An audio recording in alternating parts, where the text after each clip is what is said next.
Alright, we're running it back, boys, with another tier list on the Ben 10 universe. Last time we ranked every single Omnitrix alien from weakest to strongest, obviously excluding the reboot. And this time we're going to go ahead and do the Ben 10 villains.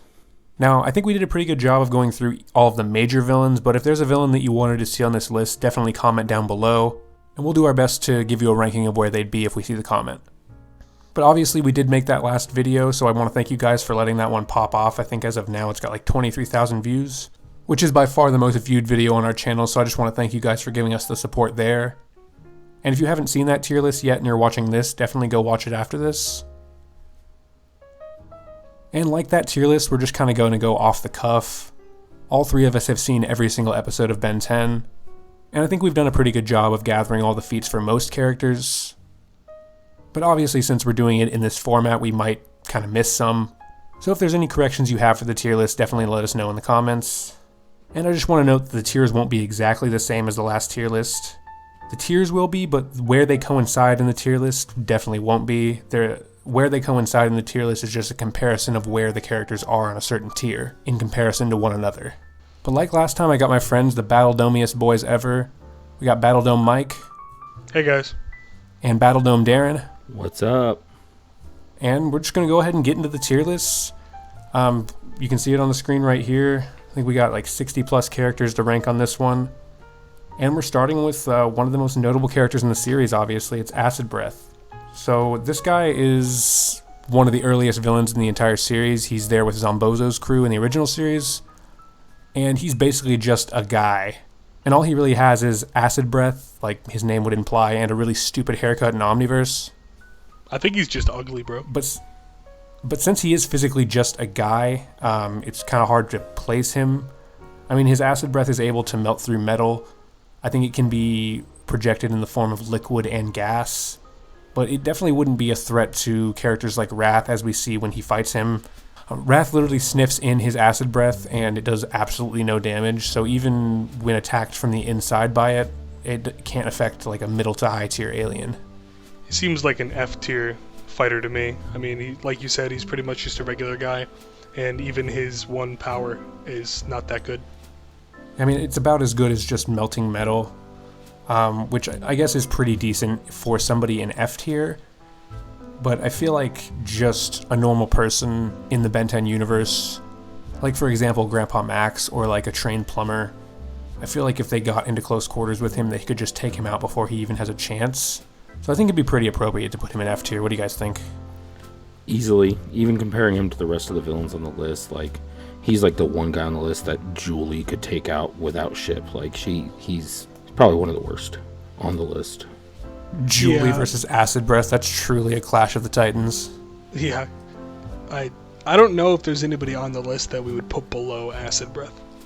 Yeah, because like we just reiterated, he's just a regular guy. So yeah, I think for now we'll put him in F tier. I don't imagine he'll go up at all, like you said.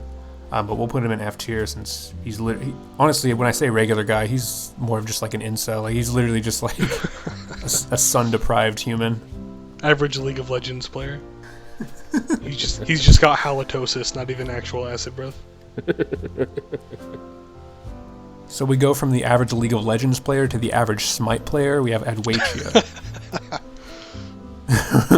Where do you guys think he goes? Definitely not below B. Yeah, 100%. I think he might be our first A tier. Because when he's at his full power, he wields the Alpha Rune, which gives somebody control of the entire concept of mana and control of Ledger Domain, which, going by third-party statements, Ledger Domain is a dimension that's big enough that it started with the Prime timeline, but it branches out to all of the other timelines in the Omniverse. So you could make an argument that this would give somebody like a multiversal scale manipulation of mana, which could honestly imply S tier, but I feel like the feats that Addwaitya has with it, I feel like he would probably be a solid A tier. I think probably around the top of A. I definitely agree.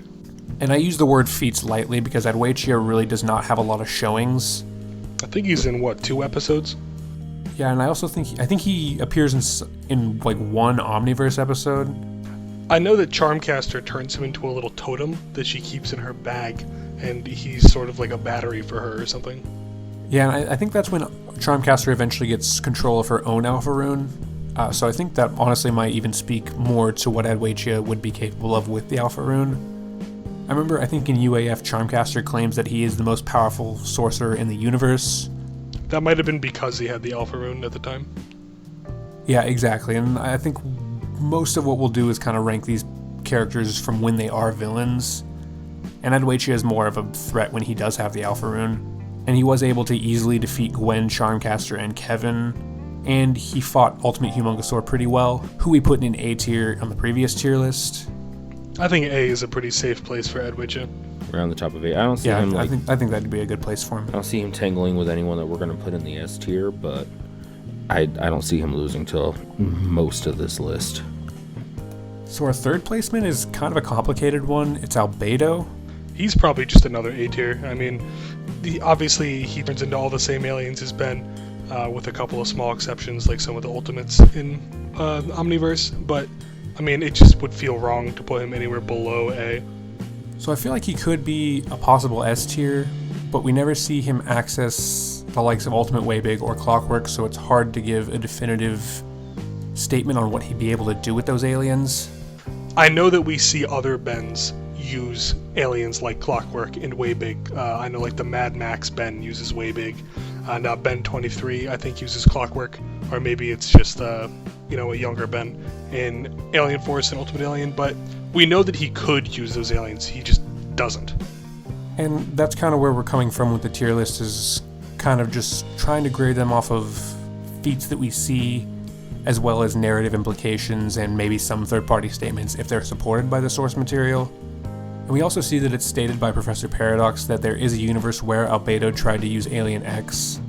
And I think he states that Albedo got stuck in it for a year. So we know for sure that he wouldn't be capable of haggling with Serena and Bellicus like Ben did. So he definitely wouldn't be at that level for sure. So I think that for now, keeping him at A is probably a good bet, maybe above Addwaitya. That's probably safe. I think that, as you said, he can't use Alien X, or at least the one time that he may have tried in an alternate universe, it didn't work out for him. So he's definitely capped below Ben. And any time that him and Ben fight, Ben wins anyway, for the most part.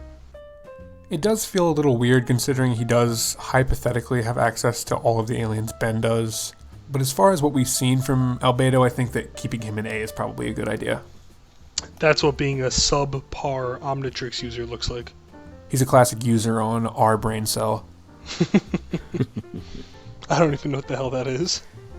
I can't imagine it was good because it started with R/. But another user on our brain cell is probably Animo. I don't know if we want to rank base Animo before Devoid, or if we want to do Devoid first. So we do base Animo, that we set the basis for how much stronger Devoid is. Calling him base Animo when he looks like that is kind of ridiculous. Yeah, I like how he went from like regular person who's just green in the original series, and then he's like just actual mutant with filed down teeth in Omniverse. Yeah, even though he was ripped as Devoid, he really took dude, a step even when down. he didn't have the Devoid powers, dude, his shoulders were like the size of my head. Animo really do be like body goals. Except when he's a weird gorilla thing. Okay, speak for yourself. Are those not your body goals? That's, you know what, that's completely true. Although I heard the gorillas can't get stronger. Like, some scientists gave steroids and stuff to a gorilla and it just didn't do anything. You can't go above peak mammal. But anyway, if we're gonna rank base Animo, we gotta kind of bring a definitive classification for him, because he has like a lot of different mutated beasts and animals helping him throughout the series. So it's kind of hard to rank him because he literally has a different kit every single time we see him. So I'm not sure how we want to do that. If we just want to take Animo by himself with his tech, I definitely don't want to rank Animo with every single mutated creature that he has at any point, because I feel like at that point he'd be higher than he really deserves. Giving him a big old frog might be useful, but not whatever else he has. Yeah, and I remember in Ultimate Alien, that episode where Gwen, they're like showing a day in the life of Gwen. He has those really strong mutated frogs where they fight Humungosaur, and they fight on par with Ultimate Cannonbolt. But I feel like that might just be speaking to, like we mentioned at the tier list last time, a couple of times, that Ultimate Alien is super inconsistent. So I definitely feel like that ranking Animo's mutated frogs on the scale of like an A tier is kind of disingenuous when it comes to consistency. Doesn't he also have like pterodactyls in that episode? Like he's hatching chicken eggs that turn into pterodactyls? And that's the problem with Animo, is that I literally can't like remember. He has so many different mutations that it's hard to kind of place them in one, and that makes it really hard to place Animo. I almost want to put him in D because by himself he's not that much of a threat, but if given prep time, much like Kevin McAllister from Home Alone, he is definitely a threat. Far more powerful than Batman. I think that's fair, because with prep time, he can pull out whatever mutate he wants, and that could put him anywhere above D, but like, if they were to just jump him, just with his tech on hand and whatever mutates he just happens to be carrying around, he's probably not much of a threat. And to be fair, he is kind of portrayed as kind of a joke post-UAF, or even during UAF, after the Devoid stuff. So we might get some flack for it, but I feel like putting him in D tier, as far as like a fully formed threat, I feel like that's kind of appropriate, at least for now, because, I mean, it's hard to say what he would have at his disposal at any given time. I would argue moving him up to C and then just like having him closer to the bottom of C, because I know it's not exactly a one-to-one comparison, but in the Ben 10 alien tier list we had like Wildmutt in D tier, and I don't think Wildmutt beats Animo alone. But that's where we're caught up again, because it depends entirely on the mutates that he has, because there's plenty of mutates that Wildmutt just... Yeah, but he like always has that big frog, doesn't he?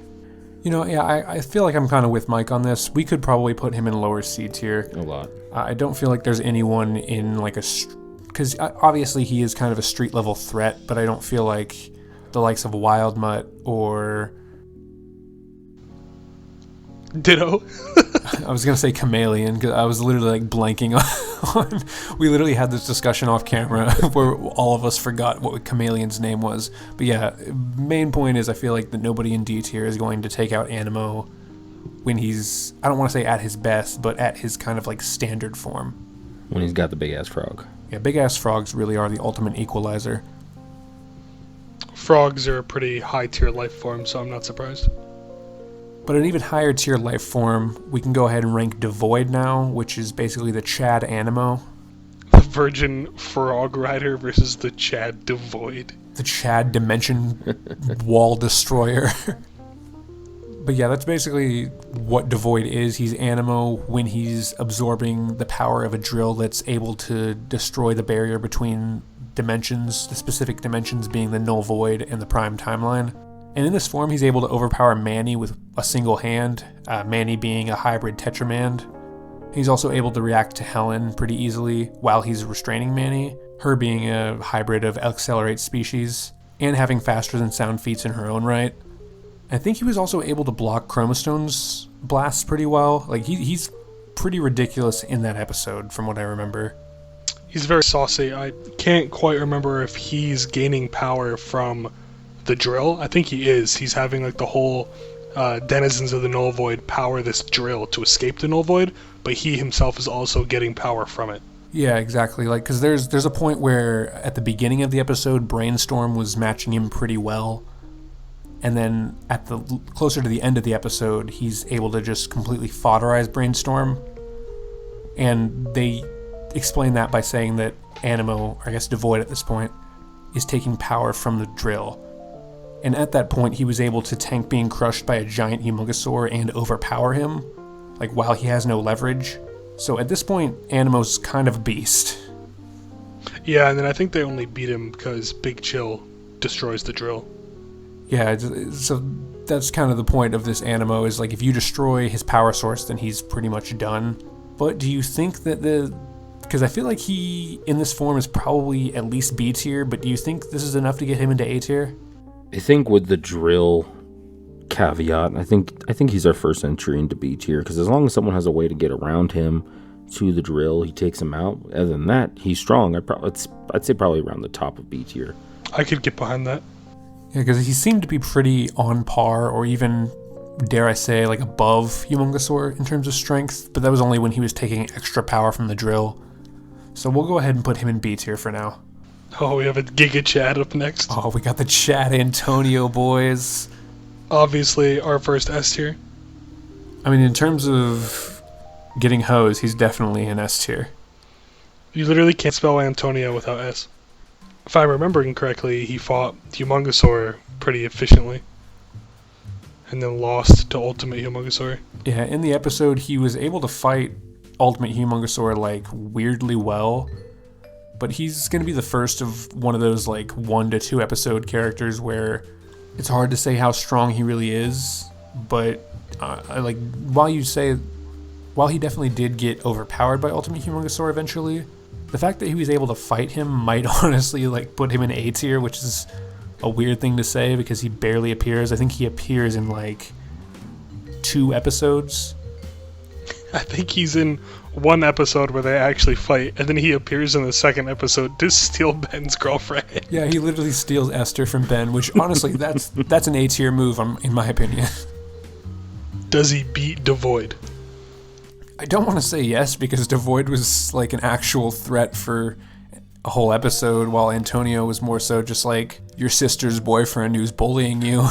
But I mean, if he was able to fight Ultimate Humongosaur like on par with him, who we had as a solid A tier, I feel like there's an argument for putting him in A tier, but he's such a minor character that it feels weird, and it almost feels like a character. I feel like we only put Antonio on this tier list due to his like sheer dominant energy. We could bump Devoid up and just put Antonio in B. At the same time, I don't feel like Devoid deserves to be an S, but at the same time, it feels weird putting Antonio in S because, like we said, he literally appears in 2 episodes and he only fights in 1 episode. I think you said S just there. I'm pretty sure you mean A, but it would be funny to put Antonio in A. Yeah, I think I did say S, but yeah, I guess put Antonio in A. Just because he fought Ultimate Humongosaur, like that's the only feat that we get from him is that he fought Ultimate Humongosaur pretty evenly. Based off a singular fight. God. But putting him on par with an Omnitrix user and a literal multi-dimensional god of mana just feels kind of weird. Because it's not even like he has any anti-feats. Like, he literally has the 1 feat of fighting Humongosaur and... No, the 2nd feat of getting bitches. That's it.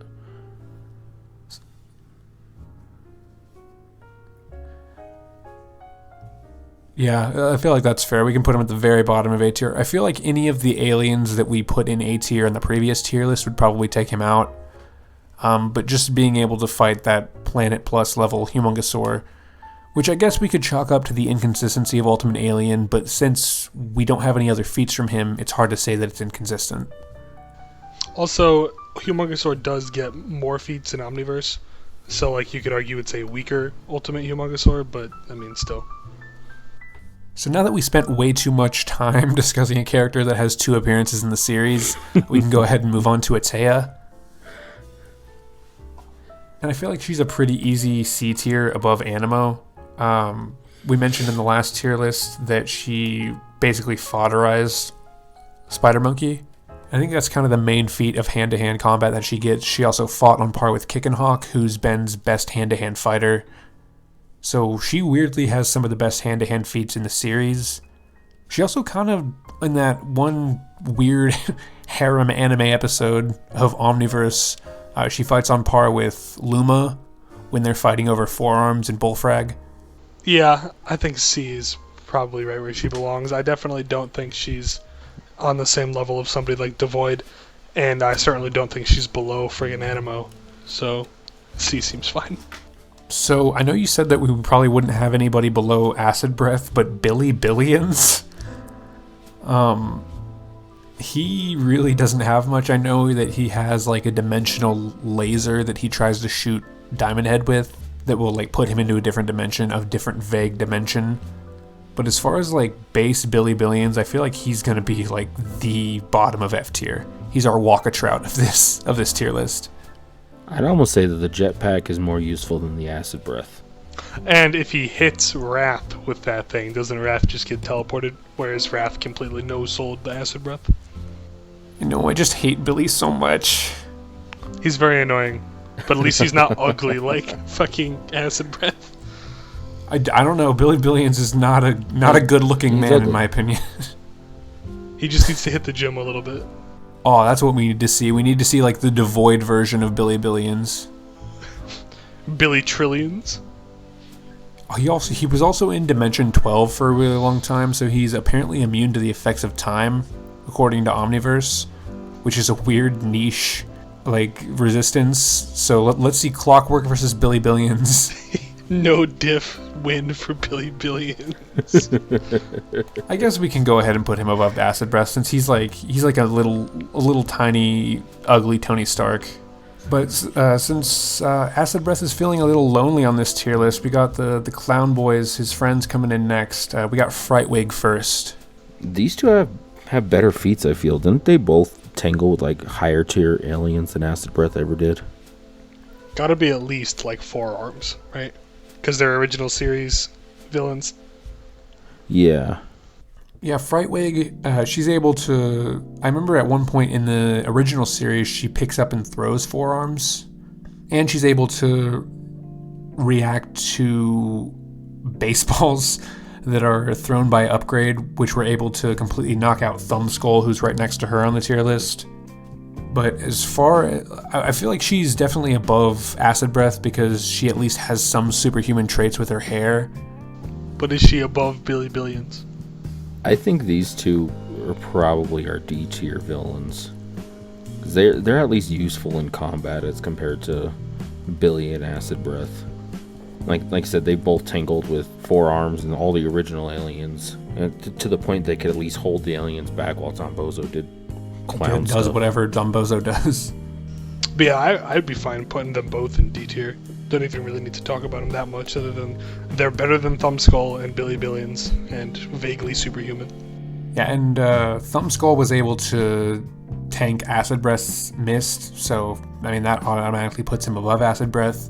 And he's kind of the muscle. He's portrayed as the muscle of the Circus boys, so I feel like he can probably go above Frightwig.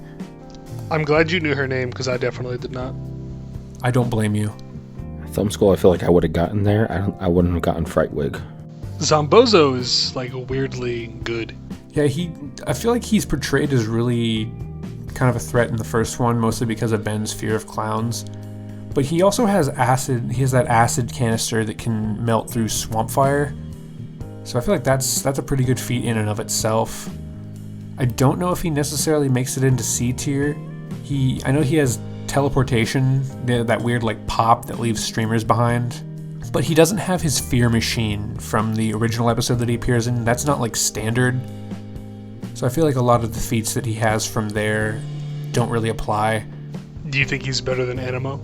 I honestly don't think so. He has his illusions, and I think at one point he does beat Gwen in Alien Force, but I think that just speaks to how inconsistent Gwen can be. But Zombozo, I feel like is... I want to say that he's still in D tier, because he doesn't really have a lot of actual combat feats. The acid that melts through Swampfire's arm is pretty impressive, I guess. I guess you could probably just put him above the other 2 clowns in D. He probably loses to Animo if he has his frog. We're really scaling everything off Animo's frog here. Come on, bro. It's a big frog. Animo really is the prime scaling. Every single scaling for every single villain just starts with Animo. And Zombozo did beat up Wildma, but that was when Ben was affected by fear. And in the end, he wasn't really even harmed by Zombozo's strikes. So I feel like putting him at he might just be the top of D. But now we have Captain Nemesis, who he's kind of like the Tony Stark of Ben 10. It's who Billy Billions aspires to be. Yeah, at least he doesn't have as big of a forehead as Billy. He does get a decent amount of feats. I remember his power suit keeps up with, I think it was UAF forearms in a tug of war, but forearms was only using 2 arms at that point. And when he has his suit completely, I think it's 300% capacity or something, it's able to tank a couple hits from Ultimate Humongousaur. But I feel like that is kind of, we've talked about it already in this tier list, a symptom of how inconsistent Ultimate Alien can be. He beats Wrath in a foot race. Yeah, he uses his jetpack to defeat Wrath, so we know that his jetpack is at least faster than Wrath's movement speed. And Wrath is pretty quick. Yeah, and Wrath is he's not a slow alien by any means. And the heat that's radiating from him when he puts his suit to 300% is enough to hurt Kevin through his stone armor. And there is that weird feat where he's able to damage Clockwork, which I feel like that is another symptom of Ultimate Alien being kind of inconsistent. Like, Clockwork obviously isn't a brawling brute or anything, but him getting hurt by like a borderline street level villain is a little weird. I'd say he's probably in B tier. I don't see him beating Devoid, but I think he's definitely well above Attea. Not that she's going to be the top of C tier, but he's better than Animo's frog. Whoa, dude, come on. Yeah, and I mean, he probably is, I bro. know. The frog can't fly. Ooh, that's a compelling argument. Yeah, I feel like Captain Nemesis is probably high C to low B.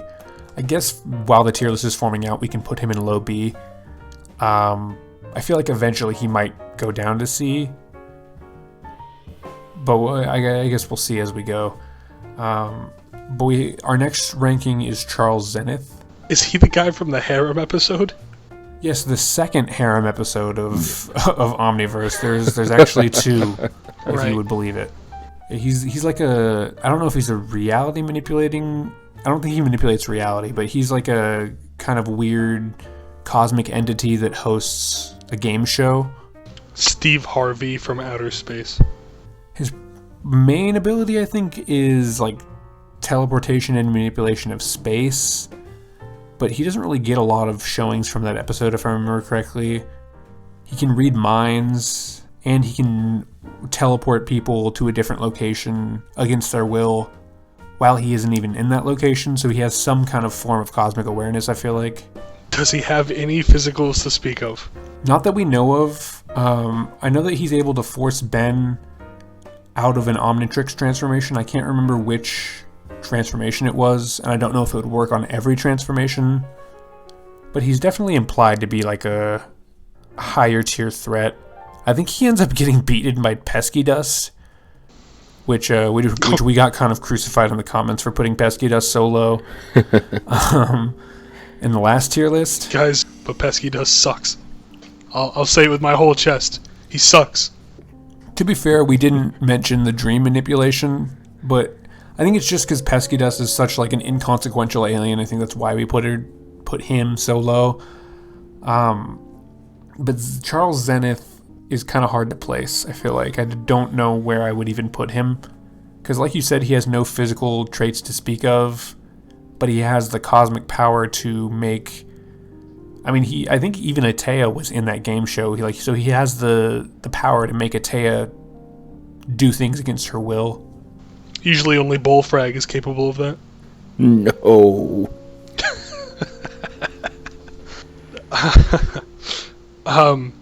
I don't know. I think since he has no physicals, he can't go above D. Yeah, he was completely incapacitated by Pesky Dust from what I remember, and he got trapped in his own dreams, which I guess is a form of hack, so it doesn't necessarily speak to his lack of physical traits. That's one of those characters that I just don't want to rank because he has so little fleshing out in terms of what he can do in actual combat. I'm surprised he even made the list. He's like kind of caught up between either being like a D tier or S. Like he's just nonsensical. I'm just gonna put him entirely at the end of the tier list, and we'll just place him when we get everything done. I almost just hope that everybody forgets about him and we don't have to place him. Perfect. But for now we have Charmcaster, who I do feel like has a lot more feats that we can kind of work off of, and I feel like she's probably at least B tier. I'd argue A, bro. I feel like full power, like end of series Charmcaster, because she has her own alpha rune. I think she's probably above Addwaitya. I think I was going to say the exact same thing, that I think she's above Addwaitya. She literally beat Addwaitya to get the alpha rune, and I think she honestly has better feats of using it than Addwaitya. So I guess the main thing would be Albedo versus Charmcaster. I think Albedo's too much of a fucking knucklehead to beat Charmcaster. Like, she could trick him somehow. And to be fair, Charmcaster did beat Ben. She did, like, literally suck his soul out when he was Chromostone, which is one of the best energy manipulators in the Omnitrix when she had the Alpha Rune. Silly Ben should have been Terraspin. Yeah, I feel like Ben should have been a lot of things in a lot of situations, but, I guess you win some and you lose some as a Ben 10 fan. Yeah, that's for sure. But really, you think we should put him above Albedo? Put Charmcaster above Albedo? I'd say so. I think so. It's a shame Albedo is the way he is. I feel like it's a shame that Albedo the way he is the title of his memoir. He hates it. Everyone hates it. Why does he act like this? If he was... You know what? If there was one thing I would change about Albedo, it would be that he actually enjoyed the chili fries that he was forced to eat. Him resenting the chili fries is such like a negative in his category. They're chili fries, bro. They're great. No, he thought they were good. I thought he hated them. He thought they were good. He just hated that he thought they were good. I see. Yeah. Well, I think because Ben's body likes them, and he doesn't like that he likes them. Mm-hmm. So yeah, I mean, the fact that Charmcaster beat Anodite, Gwen, Chromastone, and Addwaitya, granted Addwaitya didn't have the Alpha Rune, but she has one of the best energy manipulation feats in the series. And to be fair, I mean, Gwen did revert Ultimate Humongousaur from Ben when she wasn't even in Anodite form. So I feel like even Charmcaster being able to unalive her as an Anodite when she had the Alpha Rune would probably put her as our highest ranked villain so far. Good enough. That's fair. I got no arguments. But now we have the most iconic villain in the series, Clancy, boys. Literally does not appear outside of the original series, if I remember correctly. He's basically the Shino of Ben 10. All he can do is manipulate bugs. Or I guess he has the ability to manipulate all arthropods. I can't remember specifically, but I think he can manipulate like spiders, arachnids, bugs, like all that kind of stuff. Oh, I remember this guy now. I just looked up a picture of him, and I forget that he like vaguely looked like a dude at first. He just looks like a homeless person, and then I think he loses the eye guy. Now he looks like a homeless person from Chicago. I mean, that's just your average Chicago inhabitant, but... But I feel like Clancy is probably in F tier. I don't think he even gets any decent scaling to any alien. Oh god, he can split his face open and has like a long couple of tongues or something. But yeah, I mean, honestly, I feel like maybe Clancy is above Acid Breath. I actually think he loses to Acid Breath. I think a cloud of acid would destroy all of Clancy's bugs. Well, that's the thing. I don't think Clancy even has any significant feats. Yeah, I mean, honestly, like, he might be below Acid Breath. We might have a new bottom bitch of the tier list. Getting beat by a normal person is one thing, but being beat by a can of Raid, that's bottom of the list. So our next placement is Collectimus. And he's another character that I think he only appears in one episode in Omniverse, but he's kind of like an amalgamation of several different comic book characters. He's like MODOK mixed with Galactus mixed with the Collector. with the Collector mixed with Metron. He's just like a lot of different comic tropes, but he's really just a way for the Omniverse staff to make fun of Ben 10 fans. Yeah. S tier. He's what is it those guys say? Outer reversal? We don't talk about that here. 87D. So it's stated that he exists outside of space-time. So he's kind of on the same like existence level as the Contumelia. Billy. Like he literally existed before time, before the prime timeline. Or I think it is that he came into existence at the same time as creation itself came to life. So he's definitely like a higher tier cosmic entity. Pretty much Ben, pretty much everybody that is in the episode that he's in is completely helpless to him. And I think the only reason that he wins is because he gets some kind of Ben 10 merch. I can't remember what specifically it was. So as weird as it is, I think he might be S tier just on the implication of his existence, but he doesn't really have a lot of feats. Isn't that the same episode where they have the Ben 10 like radio show guys show up and he looks like another Giga Chad Ben? He's tall and ripped. He's got like guns and stuff. I think you're talking about Deefus Feeblepister. And I think that's that's from the same episode, I think. Yeah, where they're trying to make the Ben 10 movie. And that's when we find out that Sludge Puppy is actually a racial slur. I think Ben maybe says Sludge Puppy, and this guy's like, "Whoa, he's a Lenopin." Yeah, he himself is a Lenopian, but Ben's like, listen, dude, I'm not racist. A lot of my friends are sludge puppies. Ben has so many alien friends, it's impossible for him to be racist, obviously. Ben gives him a T-shirt from the original series, like one of his old T-shirts, and that's what it is. Like, the only reason that they beat Collectimus is because Ben gives him one of his old sweaty T-shirts, and he's like a... That's what I was meaning when I said that, like, he's basically like a roast on all Ben 10 fans, because he's like obsessed with Ben 10. And he honestly might even be like a mix of Batmite in there too, because he's like he knows that Ben 10 is a extra show. Dimensional. So I don't know. Do you guys think that we should put him in S tier? Probably. Yeah, he says his chair's probably. technology is beyond anything in the universe, so that includes the Omnitrix, and then his like card collection. I forgot about that. You can like literally imprison people and things inside cards, and they can't do anything about it. There's Brainiac too. We can Usually throw Yu-Gi-Oh another player. comic book character into the mixture of this horrible character. Man of Action and the rest of the Ben 10 staff really love comic books. Yeah, so I guess we can put him into S tier. Yeah. Which feels weird, but I mean, as far as the portrayal of what he is as an entity in the larger Omniverse, I feel like he could probably be in S tier. Just like this next guy. I was about to say, like, we have another entity in this, and that's the Dagon.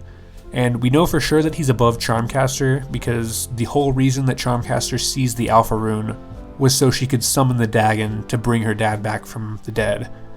So I feel like he's a pretty easy S tier. I mean, we put Ultimate Waybig in S tier in the last video, and the Dagon was able to defeat him. Yeah, there's no doubt. Yeah, definitely, I agree with Jugs. No doubt S tier. And I was going to say, it's kind of a strange bit of that episode that I don't think I noticed the first time I watched the show, is that she, like, borderline prayed to the Dagon for her dad's soul back, which kind of implies one of two things. Either the Dagon is where magical entities' souls go when they die, or the Dagon has the power to take souls from wherever they go when they die. So I guess the real question is the Dagon versus Collectimus. You could make the argument that Collectimus's nonsense, whatever it is he does, wouldn't work on the Dagon because he's like not from the same dimension and plane of existence as Ben and them. But I don't know. I don't know how many legs that has to stand on. Yeah, I'm sure the Dagon's more powerful than Collectimus's card collection, and besides that, Collectimus is all implication and a planet-sized force field, and that's pretty much it. Yeah, I feel like just because... I mean, the Collectimus is literally just a gag character that doesn't really have any actual combat feats. Like Darren's / Jugs said that he's basically all implication. So we'll go ahead and put the Dagon above him in S tier. What do you guys think about that? That's fine. Yep. And I think it's also stated that the Dagon exists outside of space-time just like Collectimus does. So I feel like I'm pretty comfortable with that. I also think my stomach would turn if we had Collectimus like at the top of S or something, so I'm glad the Dagon is above him. That's fair. Like, Dagon should probably end up number 2 out of this entire list, but we'll see. You gotta watch the whole video to find out. We'll see how it shakes out. But our next guy is Dr. Psychobos. And he's obviously not going to go above where we put Brainstorm, because he's the same species as Brainstorm. A far more virgin version of Brainstorm. He's the smartest character in the series, guys. And I use the term loosely. God. What a widow. I definitely don't think he was smarter than Azimuth. Oh, well, I mean, 100% not. Like, I think even when I can't remember when... You remember the episode where they're stuck in Mad Ben's timeline? I can't remember if him restoring the Omnitrices ended up being a malfunction, because I think I remember the gray matter versions of Ben 23 and Ben Prime ended up fixing the Omnitrices, like, actually correctly. And even then, Dr. Psychobos couldn't do that. So I feel like he's definitely less intelligent than Azimuth.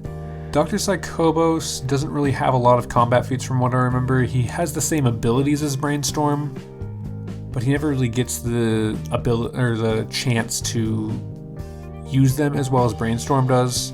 And even if he did, I feel like Brainstorm's obviously the peak of his own species, so he's not going to be above him, like I said. But most of his stuff is just intelligence-based. He creates the Nemetrix. That's pretty much it. He gets pretty much destroyed by Rook when he closes his brain cap when he's trying to output electricity. Does he ever do the precog thing that Brainstorm does? From what I can remember, I don't think he does. I think he's probably in C tier. Like, I feel like Attea probably like kung fu kicks him into a wall, if I'm being honest. I mean, Attea and Rook I feel like are pretty relative in terms of hand to hand. So I feel like he's not going above Attea in my opinion. Like just because his electrokinesis doesn't really have any real output feats from what I remember. Could put him between her and Animo. I feel like just by virtue of being smarter than Animo and having actual like powers versus Animo being a gorilla thing, you could probably put him above him. I think Animo's not even a gorilla thing until the future. Yeah, but he comes back in time in Omniverse. Right. So what do you guys think? Putting him between Attea and Animo, do you think that's a good placement for him? Yeah. But next we got Dr. Victor, and a lot of the scaling that we had for Ben Victor or Frankenstrike in the last video was honestly based on Dr. Victor. So I feel like he's probably in B tier. Do you think maybe between Devoid and Dr. Nemesis? Captain Nemesis, to you. Yeah, what was it? It wasn't Dr. Nemesis. What was it? Captain Nemesis. It was Captain Nemesis, yeah. I definitely Nemesis. think you're How right. could I forget? That's probably where he belongs, between the two of them. Because I don't see Dr. Victor overpowering Humongousaur like Devoid did, but I feel like he definitely has a lot better output and consistency in feats than Captain Nemesis. You almost said Doctor again, didn't you? Don't call me out like that. Okay, so we'll put him between Devoid and Captain Nemesis. Now But we got a big boy next, boys. We got Eon. He could be another S tier. I honestly think I agree. He got beat by Clockwork, but he was still able to defeat Professor Paradox, which I feel like is probably one of the best feats in the entire series. But I feel like, I honestly think he's above Collectimus just in terms of combat feats.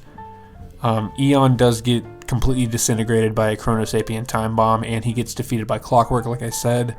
But as far as time manipulators go, he's one of the best in the series, bar Clockwork. And maybe Maltruant. Yeah, he's definitely below Maltruant. But I think S is probably fine. Yeah, I don't see him losing to anybody below.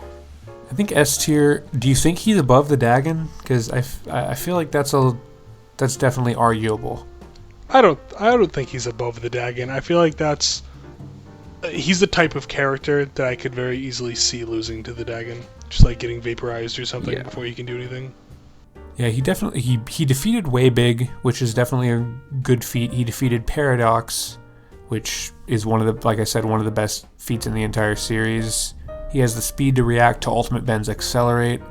So I feel like he's definitely above Collectimus, but in terms of feats, I definitely don't see Eon defeating Ultimate Waybig, I guess, even though he could probably age him. Yeah, he kind of killed regular Waybig. Yeah, like I said, he already beat regular Waybig, so he's definitely beyond A. So what do you think?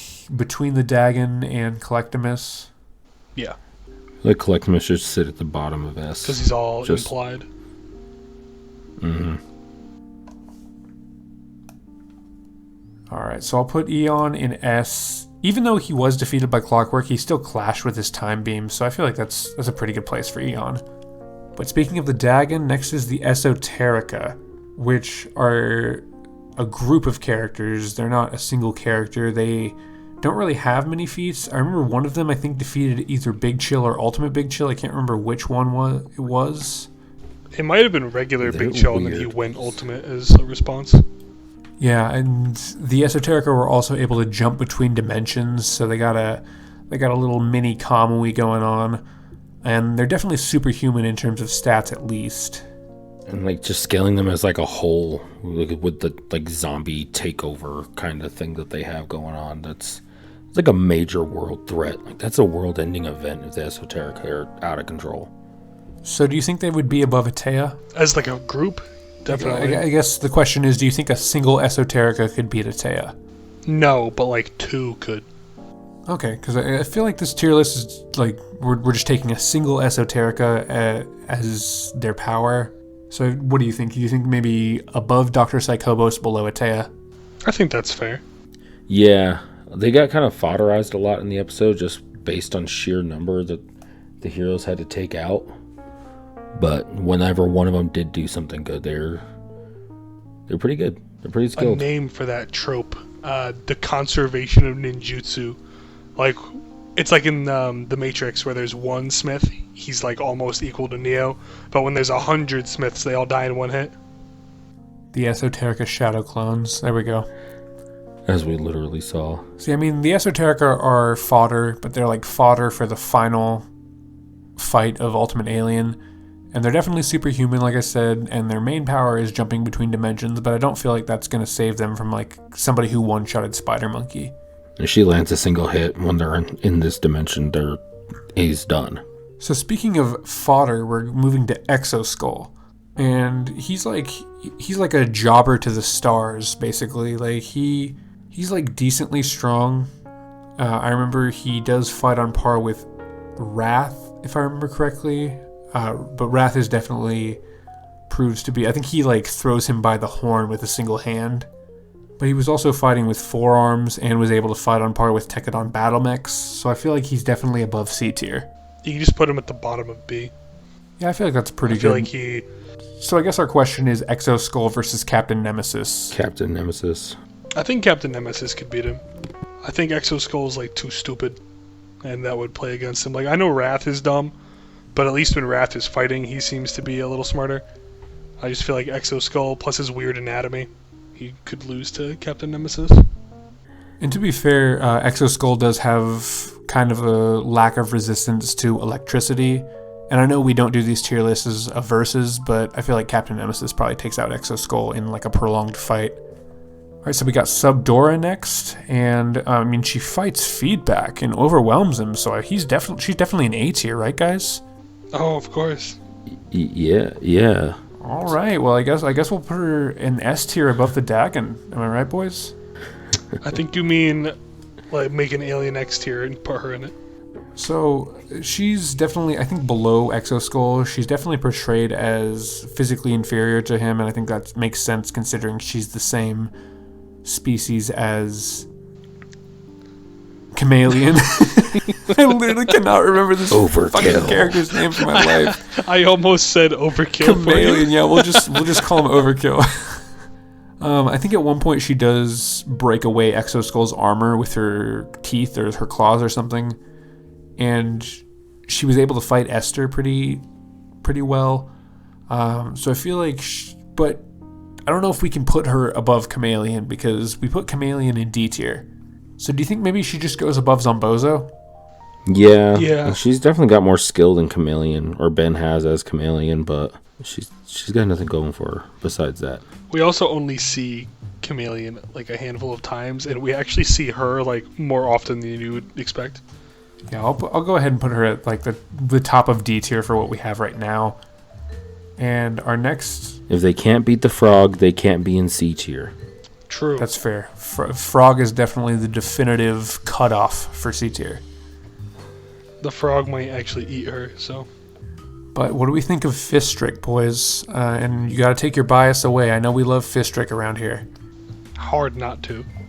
But like we mentioned in the last video, he got beat by Molstache. He got beat by Ditto. Well, he didn't get beat by Ditto, but he got overpowered by Ditto, and he got beat by Wildline pretty easily. So I feel like he's superhuman, obviously. We know that for sure. But I feel like he does not escape D tier. Definitely loses to Frog. And like we mentioned, he did beat Shock Squatch with his insulated boots, but I think that is a little bit of an inconsistency, as we did mention in that video. So I think that he is probably in D tier. Do you think he's above Subdora? I don't know if I totally agree with that. No, I think she's stronger than him just by ripping off the armor that we mentioned before. I think, and she's more, I don't want to say she's more skilled. Maybe. I mean, he has that She's definitely... He has that exosuit for one episode, but I don't know if we want to totally count that because it was like kind of a one-time thing. I probably wouldn't count that, though I think he fights like Gravitak with it. And I feel like, if I remember correctly, Rook does beat him in hand-to-hand. Yeah, I don't know. Just put him... I'd put him above Zombozo, though. Yeah, above Zombozo, below Subdora. Yeah. Okay, we'll go ahead and put him right there. But we got Hex next, boys. It's weird how little we actually see Hex post-original series. He becomes a Chad college professor in the Omniverse. He's a bookworm in Ultimate Alien Force.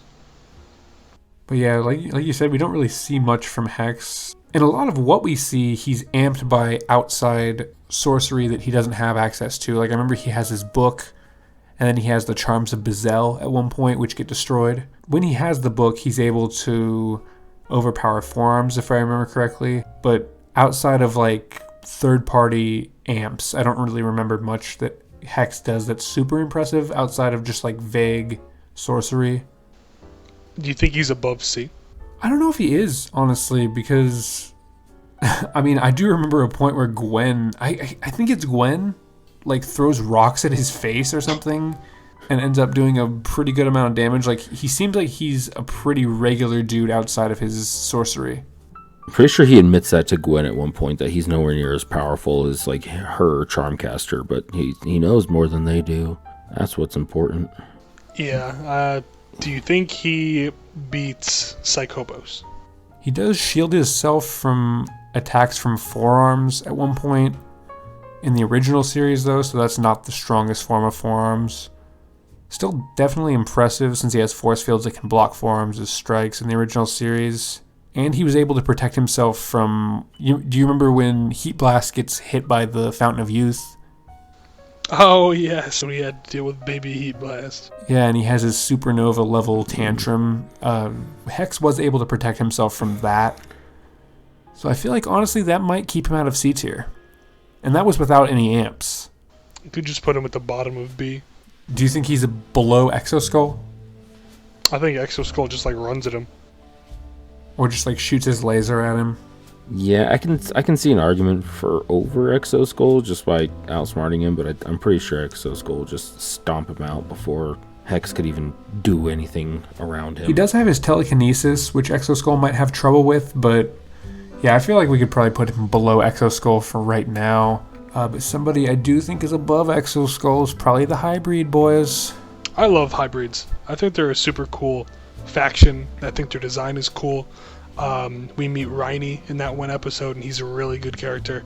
Hybrids are awesome. Dude, Rhynie is one of my favorite characters in UAF. That's seriously one of the best episodes, too. Like, that is one of the best episodes in the whole series, in my opinion. That's what I show people to get them into Ben 10. It also, classic man loses his racism episode. Dude, Ben 10 can literally solve everything, even racism. I'm pretty sure that's what the watch was designed for. It wasn't meant to be a weapon. To solve Azimuth solves racism. Click this link to figure out how. But I feel like with Highbreed, they do vary a lot. Like, different Highbreed are capable of different stuff. I remember it is stated at one point by Dwayne McDuffie that some Highbreed are above even the likes of Vilgax threat-wise. So I feel like what we should do is just take the strongest Highbreed as kind of the baseline of what we're doing, kind of what we did with Addwaitya. Yeah, and I know we see Humongosaur got kind of clapped by a Highbreed early in the series, and I know Ben was still new to Humongosaur at the time, and we discussed earlier that Humongosaur does, and all of Ben's other aliens, get like stronger by the time of Omniverse. But I think if we were being maybe a little generous, we could still call a Highbreed vaguely Humongosaur level. I think that's fair, because Humongosaur does beat Highbreed close to the end of Season 1 of Alien Force, but I still feel like there are probably like Highbreed commanders that could take him out. But at the same time, Highbreed commanders, there is a Highbreed commander that gets restricted by Swampfire's vines. So it's kind of hard to place them as a species. We do know that they're probably below Anodite Gwen, because I remember Anodite Gwen does one-shot one that was stomping on Kevin. So I think it's probably fair to put... Do you think maybe the Highbreed, as if we take the strongest Highbreed into account, do you think they go above Devoid maybe as the top of B tier? Or do you think maybe between Devoid and Dr. Victor? I kind of want to put him at the top of B. I think we sort of did that with Humongosaur, and I think this could be as close to a 1-to-1 as we're going to get. I think that's fair. Because, I mean, Devoid does overpower Humongosaur in that one in his own episode, but we don't know how strong in comparison to the other Highbreed that the Highbreed was that overpowered Humongosaur in the original appearance. So I guess that's probably fair. We can put him at the top of B tier. Yeah, especially with the caveat of the drill for Devoid. I think Highbreed is more solid all around. Yeah, and they do... I know we're not doing verses, but they do have the claws, so you could argue that they could possibly damage the drill if they were fighting Devoid. But we are getting into the big boys here with Aggregor. Is that base Aggregor? Even he was pretty strong. I was going to say, even base Aggregor with his staff was pretty up there. So even in base, he was able to pretty much foderize Steel Kevin in UAF, which obviously isn't like the greatest feat ever, but we do know that he has some decent physical strength. He can absorb both matter and energy in his base form. We see him rapidly age a member of Terraspain's species, basically turning him into a husk. I don't know if that's an on-screen death or not, but... I think he sucked all his life energy out of him. Yeah, that was pretty messed up. Surprise, surprise, his energy can instantly crack Gwen's shields, which isn't like the greatest feat ever. Gwen is pretty inconsistent, but sometimes the shields are solid, sometimes they're paper mache. Don't they block Highbreed strikes sometimes and then break to Volcanus other times? The most infamous one is when she is failing to block. I think it's like an auto welding machine or something. It's like a welder, and she's like, I don't know if I can block this one, guys. But as far as base Aggregor goes, we know that he's able to defeat every Andromeda alien individually. He was able to clash with Amphibian. He was able to completely destroy Brainstorm, so I think that he's probably pretty high into B tier. And I think it is mentioned that even base Aggregor is a bigger threat than Vilgax. I don't know if that necessarily means that he's more powerful, but he's definitely a high tier threat in my opinion. I feel like he definitely isn't anywhere below mid B tier. I could see him being like Dr. Victor tier, and that maybe above, but lower than Devoid. Yeah, base Aggregor is hard to place. I can't remember whether or not the clash between him and Amphibian, I think it was pretty even. I think Amphibian even had the advantage at that point. So I honestly think we could probably put him below... I don't know. It feels weird to put him below Dr. Victor. I don't think so. I think he's got enough stacked on him that he probably takes out Dr. Victor, but he's weird since it was like a three-way fight the entire, his entire episodes as original Aggregor. It's weird to get scaling on him. So how does that look? Do you think maybe below Devoid, above Dr. Victor? Yeah, that looks good. Because he never gets any scaling to an alien that's on the level of giant Humongosaur. So I think that's fair. But we are literally diving deep into the sauce right now, my boys. It's Ultimate Aggregor. That's a fat A tier. That is a big fat A tier. He literally one-shots Humongosaur. Yeah. He was able to break loose the Pisces, or the Pisces, or whatever, the Ripjaw's planet, their gravitational multiplier, which was causing planet-wide tremors and literally destabilized the gravity of the entire planet. Granted, it was made of water, but it's still an entire planet. And he broke out of Ultimate Swampfire's vines, which were restraining Ultimate Vilgax and a Highbreed commander. Not to mention that he is fast enough to act as his own form of cosmic transportation. There's a point where he flies to the Perplexahedron, which was across the galaxy, and this was in the time that the crew had a short conversation with Azimuth, and he teleported them to a different galaxy, and they were in the same location at first. And in the time it took for them to have that conversation with Azimuth, Ultimate Aggregor was able to travel to a different galaxy, so he is 100% faster than light in terms of travel speed for sure. Yeah, I mean, it's pretty clear. Just beasting on Humongosaur itself, like, Humongosaur is a really good baseline for, like, higher tier characters. If you can kick the crap out of Humongosaur, you're obviously very strong, plus being multiple times faster than light. I mean, Ultimate Aggregor is just a beast. And further solidifying the fact that he is faster than light is the fact that he was too fast for the Rust Bucket 3.0 to even track him. The Rust Bucket 3.0 is directly stated as faster than light. So we got a faster than light character that can cause planet-wide tremors with his strikes, as well as being able to tank a pretty hardcore bloodlusted beating from Humongosaur without even taking any damage at all. I feel like that's a pretty easy A tier. Do you think I would probably put him above Antonio. I was just going to say it's a shame he's below Antonio because of the ultimate Humongosaur's killing. Well, exactly. Well, I mean, because Aggregor gets no bitches. True. He kidnaps 5 people and they're all dudes. What does that have to say about you, Aggregor? And to be fair, he does beat Addwaitya. Like, he does take the Alpha Rune from Addwaitya, so I feel like he's probably above Addwaitya. Doesn't he wait for the rest of the crew to beat Addwaitya and then he just takes it while they're not looking? That is true, but if we're going by the peak of Ultimate Aggregor, he does have the Infinity map on him, which includes the Alpha Rune, so I feel like he's probably above Addwaitya. Also, it really doesn't matter. He didn't need to do that because he's like mana immune, so I don't know how Addwaitya beats him anyway. That's fair. So I guess it goes to whether or not we want to put Ultimate Aggregor above Albedo and Charmcaster. Say probably. He did manage to fight off, like at his peak, he managed to fight off Ben pretty handily.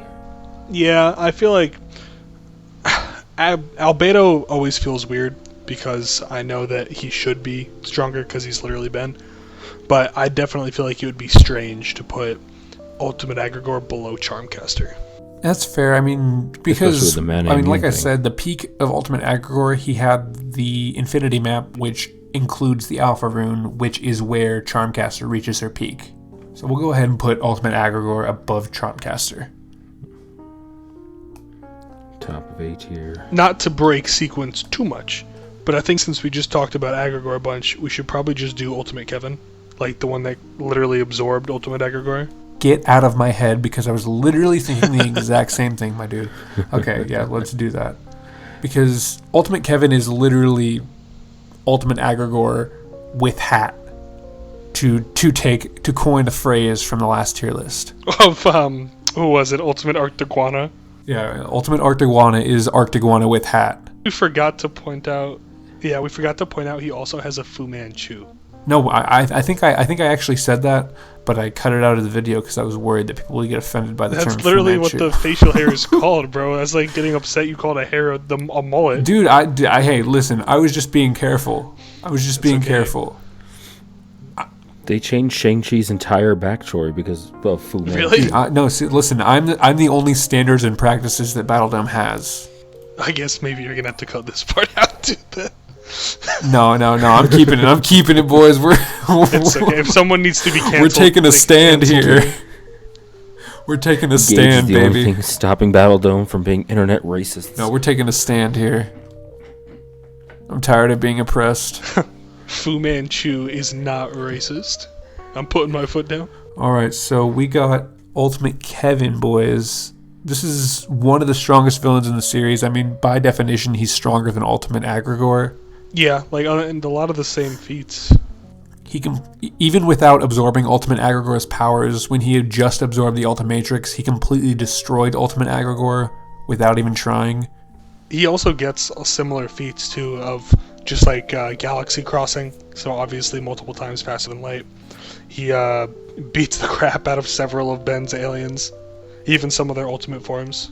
Including Ultimate Humongosaur, who has that Ascalon feat that we mentioned last time with the planet plus durability. He beats Ultimate Humongosaur in a fight. He does get beat by Ultimate Echo eventually, so I feel like he would probably be below him. So what do you think, just top of S tier? Or top of A tier? Yeah. I mean, we could go into more of his feats, but I feel like it's not even necessary. Maybe we can cover some of them when we make other characters as a comparison to him, but we can go ahead and put him at the top of A tier. I feel like that's pretty safe. Sounds good. Yep. And since we're doing that, might as well go ahead and place original series, Kevin. See, original series Kevin is hard because I feel like a lot of the comments in our last tier list kind of misunderstood what we were meaning when we compared aliens. So original series has without a doubt the worst feats in the series. Like original series, I love original series, but it does not have shit for feats in terms of like actually quantifiable stuff that we can use. So it's even though original series Omnitrix Mutation Kevin is portrayed as pretty strong in that series, he's probably going to be pretty low in this list. I feel like he might be definitely in B tier. Probably just like think? Above Hex. Maybe above Rhino. You think he's below Exoskull? No. He's probably faster than Exoskull. I'd say he probably beats Exoskull. In the original series, even though they're all a lot weaker back then, he's still pretty much one of the stronger beings in that series besides Vilgax for some inexplicable reason. Dude was big arms, probably. The juice as well. Like old school Vilgax was like Bane, bro. He was juicing. So what do you think about Dr. Victor versus original series Kevin? That's a close one. Because I think the electricity takes that original series Kevin. Original series Kevin isn't quite as like he doesn't reach the peaks of any of the aliens he's absorbed, if I'm remembering correctly. So like he wouldn't be quite as fast as Accelerate. He doesn't produce heat quite as hot as Heat Blast, for examples. So yeah, he has 10% of each alien, which I think honestly, I'm not talking shit obviously about UAF because I love UAF, but I think they misunderstood how Kevin and Osmosian powers work, because it was stated in the original series that 1/10 of the powers were taken from the aliens that Kevin took, but UAF took that as every single Osmosian only takes 1/10 of the power of each alien they absorb. But I think the only reason that Kevin took 1/10 of the power was because he was absorbing it from the Omnitrix, which had 10 aliens at the time. Yeah, I guess that could just be a retcon. But regardless of... Yeah, I was going to say, like, regardless of that retcon, I still think that Kevin is definitely in the lower B tier. He does have the speed from Accelerate. Like we said, he beat Technorg twice, if I remember correctly, because he beat him the first time, and he also beat him off screen when he took over the... What was that jail called? I don't remember, but it had its own little fighting ring. I will say, I really liked when Ben was like riding on his back, giving him tips on how to fight. Because he said, speed of Accelerate plus strength of forearms plus Diamond Head's toughness equals, and then Kevin is like, one mean punch, and he just knocks the shit out of the guy they're fighting. Yeah, that was a really good episode, but even in that same episode, he got completely fodderized by Cannonbolt. So, do you think he's above Exoskull, above Captain Nemesis, maybe? Yeah. I don't think he beats Dr. Victor. Yeah. Which is weird to say because Kevin was portrayed as a major villain in the original series, while Dr. Victor was more of a henchman, but Dr. Victor just has and the Dr. sauce. Victor comes back in Ultimate Alien, so he gets a little bit more feats. Yeah, that's fair. He does get a lot of feats later on, and I feel like you guys have been ducking them. Come on, we got the Vreedles next. C tier Vreedles. Oh boy. Octagon and Rhomboid. Yep. Octagon and Rhomboid. I believe Rhomboid is the big one. I can hear Octagon like, Boyd, what in tarnation are you doing? I can't even do their... Oh, Octagon, I didn't mean to. It's so down there. I absolutely love when they show up in the episode where Ben is stuck his Wrath. And Wrath is getting his food from the cafeteria. And they're like, is that an Apoplexian? They're even dumber and meaner than we are. And then they shoot him to try to blow him up. And there's just a crater under Wrath's feet. Wrath is perfectly fine, but his food is disintegrated. And he's like, you've gone too far. A man's food is his castle. Dude, Octagon is seriously like one of my favorite characters. I love the way he talks so much. Or a certain manner of articulation. Dude, he's literally his Android 13. And everything. now I gotta draw That would be Octagon and funny. Android 13 mashed up, don't I? Get back into Get the to work. sweatshop. But as far as ranking goes, I feel like they're probably... I mean, if I remember correctly, Rhomboid is superhuman. It feels weird that we're ranking them together because they are two different characters, but they always appear together. Most of their fighting is also done with their technology, which they both have access to. Yeah, I mean, and Rhomboid is superhuman. If I remember correctly, in UAF he does... I think he lifts like a car or a tank or something. It's something inexplicable where it's like, where it's like, Still gets okay, I clapped guess by Wrath. Rhomboid is superhuman. Yeah, they get completely destroyed by Wrath. They get destroyed by Kickenhawk, if I remember correctly.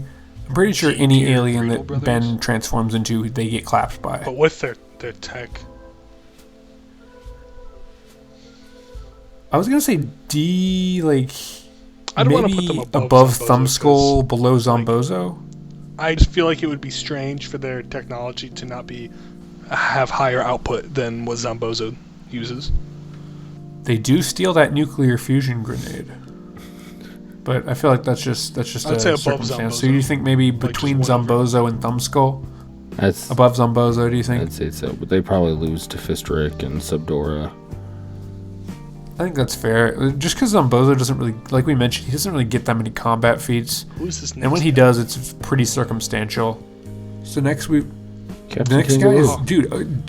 is, bite your tongue. Yeah, That's Dr. Kangaroo Kangaroo Commando. Oh, Kangaroo Commando. I said it wrong. One of Ben's many heroes. Dr. Captain I Kangaroo think Commando. his name is Kane North in the actual, which is weird because it almost feels like he's borderline retconned in Omniverse just to fit into the Avengers. Do you guys remember the Avengers? But he really doesn't have, like, he is like one of the least sauciest. Like he's just a regular person beyond just having like his Kangaroo Commando tools, which are just like legs that make him jump high. And then like basic street level superhero stuff like smoke bombs, and I think he has like a grapple gun and an extinguisher. I think he extinguishes heat I blast think at one you point mean or something like he's that. more like So Captain he's basically Boomerang. Batman. F tier. Okay, I was gonna say, he's more like Batman, like in Kansas. The richest man in Kansas. So I feel like Kangaroo Commando is probably an F tier. He really doesn't have anything from what I remember.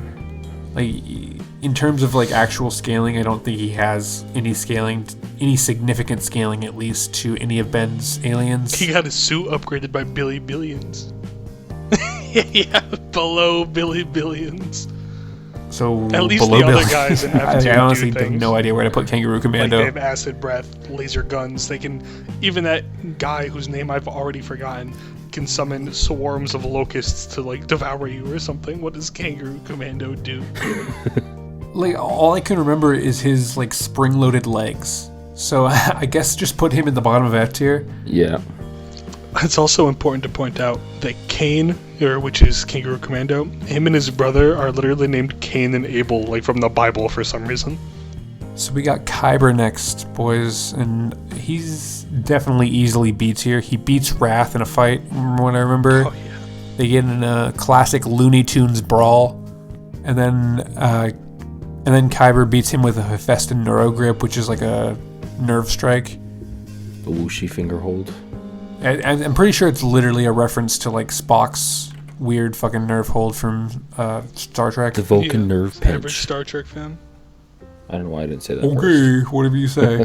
But yeah, Khyber's pretty decent from what I remember. He's definitely going to be in higher B tier from what I can tell. I remember, if I remember correctly, there's a statement that he is way below Vilgax in terms of threat, which I feel like is pretty obvious. Do you think he should go above original series Kevin? It's hard to say because we get a lot of implications from his trophy room that he can beat higher tier aliens. Does he have a Vaxasaurian skull? Like he has the arm. Yeah, he has a Vaxasaurian skull. which a lot of people confuse for an Ultimate Vaxasaurian skull, because it has like that weird helmet thing on it. But Derek J. Wyatt actually cleared up that that's just a regular Vaxasaurian wearing a war helmet, which is seen in one of the toy lines. Also, why is that something that people are confused about? The only ultimate aliens in the universe are in the Omnitrix. Well, I think what people take it as is that, you remember at the end of the Ultimate Sacrifice, the sentient Ultimates are released into the universe. So a lot of people see it as Khyber defeated the Ultimate Humongousaur that got released. That would be sad. Exactly, but that's not the case as stated by Derek J. Wyatt. Like I said, he states that it's just a war helmet worn by Vaxasaurians. But he also has the clockwork, their top of the head, that weird dial thing that they have. But it's hard to take that as indicative of his own power, because we don't know what happened in those hunting scenarios. Also, by nature of being a hunter, most of that is ambushing, setting up traps, preparing for things. It's not just him walking up and punching them. Exactly, and we do see him take out a lot of the Nemetrix's aliens, but I feel like the main feat that he has is taking out Wrath. So I feel like he's above Captain Nemesis or below Original Series Kevin, or above Original Series Kevin and below Dr. Victor. What do you guys think? I could definitely see him being just above Original Series Kevin, because I feel like even in a straight up fight, I feel like by virtue of not being 11 years old, he probably beasts on Kevin. So where he is, do you think that's pretty good? That's probably fair. I think I think he'd struggle with anybody above him right there. If not lose, like he'd have to rely on ambush tactics to start taking out anybody above him right now. Which is the thing, I feel like with prep he could probably take out all of B tier, but if we're just talking about like a face-to-face fight, he probably loses to Dr. Victor, Aggregor, Devoid, and a Highbreed. Yeah. But back to the non-major characters, we got Crab next, boys. My boy Crab. Superior Clancy. Don't even joke like that. So Crab, he was able to defeat Original Series Ghost Freak before the Zs'Skayr amp but that was like a hard counter. He was able to counter his intangibility with some kind of weird ectoplasmic substance. And apparently his species is also from the same planet as Ripjaws, which I didn't know for the longest time. What? Yeah, he's from the same planet as Ripjaws. He just has like cybernetic enhancements. Is he a Ripjaws? No, I think he's a different species. He's just from the same planet. It's kind of like I don't know how. It's kind of like an Astrodactyl and Humongousaur situation. I don't know how that planet was so empty when we saw it. There's nothing in that ocean. It was basically. There's not even like a little skull castle like I have for my goldfish. Yeah. Yeah, I know. And what's weird is that planet was entirely water, right? There was no like solid core or anything, right? Yeah, like there's no structures. Machine. The core was literally like a room that had the Pisces gravitational multiplier in it. What a strange planet. Who put that there, right? Like, that planet must have been manufactured. Dude, right? Apparently Paradox, because literally, like, if you remember correctly, the Pisces gravitational multiplier was part of the Infinity Map, which Paradox literally created. So apparently Paradox made that planet, that atrocity against nature. Dragged a bunch of water there somehow and dropped a bunch of guppies in who eventually became Ripjaws. And apparently Crab. But yeah, as far as Crab goes, though, he was beat by Big Chill pretty easily. He got completely destroyed by Frankenstrike. He even got overpowered by Ultimate Alien Force Kevin, who is like one of the biggest jobbers in the series. So I feel like he is probably... I hesitate to put him in C tier, honestly. He's pretty decent. I remember he captured Ben in Ultimate Alien Force off screen somehow. Probably just surprised him. Ben can be a little goofy sometimes. I mean, you remember the scene where Ben literally just charged him without even transforming and got just immediately destroyed, and just so he could somehow steal a key to his handcuffs, which wasn't literally impossible considering he just charged him and got grabbed. Ben is like, yeah, like with his hands above his head and stuff. Dude, that's like one of my favorite scenes from Alien Force. So what do you think, Mike? Do you think Crab... I feel like he probably doesn't breach D tier because he's kind of just a jobber. Like, he even got beat by Grey Matter in the original series. Oh. He probably actually loses to Fistrick, I feel like. I think if you put them in a room, Fistrick could win. Yeah, I mean, Fistrick does have pretty decent knowledge of alien technology, which I know we're not doing this by verses, obviously, like I've said a million times in this video, but I feel like he would probably beat the Vreedles, but as far as like genuine superhumans go, I mean, I could probably see Fistrick taking him out. Fistrick is like worst timeline Kevin. Kevin really could have ended up like Fistrick. Dude, that's my headcanon, is that Fistrick is just like a different timeline version of Kevin that just came to the prime timeline. Kevin 24, I guess, would be applicable. Alright, so we got Kundo next, the boomer cyborg that was from that... He only appeared in like a couple episodes in Omniverse. He was able to beat Kickenhawk in hand-to-hand, who was he was actually Ben's strongest hand-to-hand fighter. He was able to beat Water Hazard, who's a pretty decent physical brick with water manipulation. He was able to completely break through blocks, which I think we mentioned in our last video, was able to block building-busting explosions, and tank the pressure of atmospheric reentry.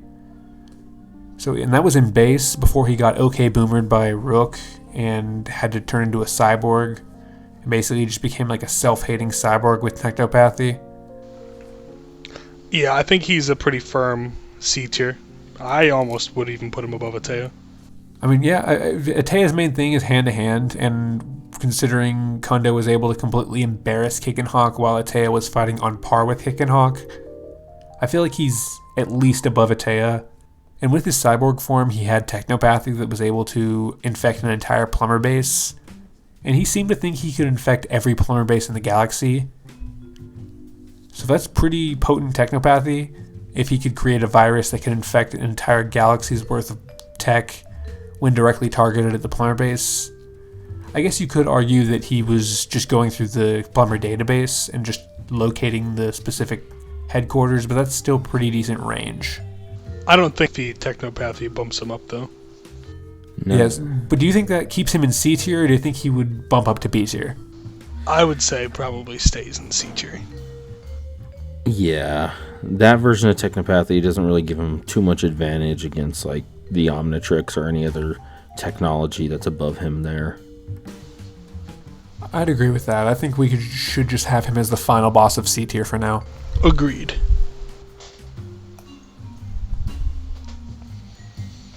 What do you guys think of that? Nope, that fits. Looks good. Takes out Attea pretty easily. No, he takes out Attea.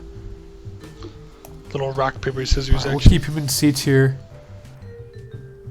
So, what do you think about Leander? He literally gets like barely any feats. He's a human with the species of energy. He has his DNA in him. And he gets, along with Swift, who we also have in the tier list, he gets taken out pretty easily by Ballweevil. That is a nice, firm anti-feat. Ballweevil is so weirdo. And pretty much that anti-feat is pretty much all he has. Like, I could honestly see him being in B tier, because even though he has the DNA of a character who we put in, I think, B or A tier in the last tier list. I think we put him in B tier last tier list. Even though he has that DNA, he doesn't really get many showings. I know he has the strength to fight with Steel Kevin in Omniverse, who was able to beat Kickenhawk. So that enough would probably put him in C tier. But as far as placing him definitively in C tier, that's kind of hard. I think due to lack of feats, you could even just argue putting him at the bottom of C. Like below Animo, do you think? He beats the frog? Touché. Do you think he beats Subdora, though? I almost want to say yes. Just because, I mean, I feel like Steel Kevin beats Subdora. Should, anyway. I think that's fair. So do you think below Animo, just the bottom of C tier for Leander? Yeah. Yeah. I don't think he beats the frog. Man, this frog is really getting some fucking rep in this tier list. So next we got Liam, our favorite jobber to the stars of the series, man. I cannot think of a single actual feat that he has in the series. He gets completely stomped by Kick and Hawk. I think he gets beat by Festina. And to be fair, I think Festina honestly deserves to be on this tier list more than Liam. I was going to say, where is Festina? Did we forget her? She isn't on the tier list. I definitely messed up with that one. I left out Mommy Festina. I almost want to say Kick and Hawk is D tier. Or not Kick and Hawk. Liam. I feel like he's inferior to Fistrick. Yeah, I mean, he is literally Fistrick's subordinate. I feel like he's inferior to Crab, too.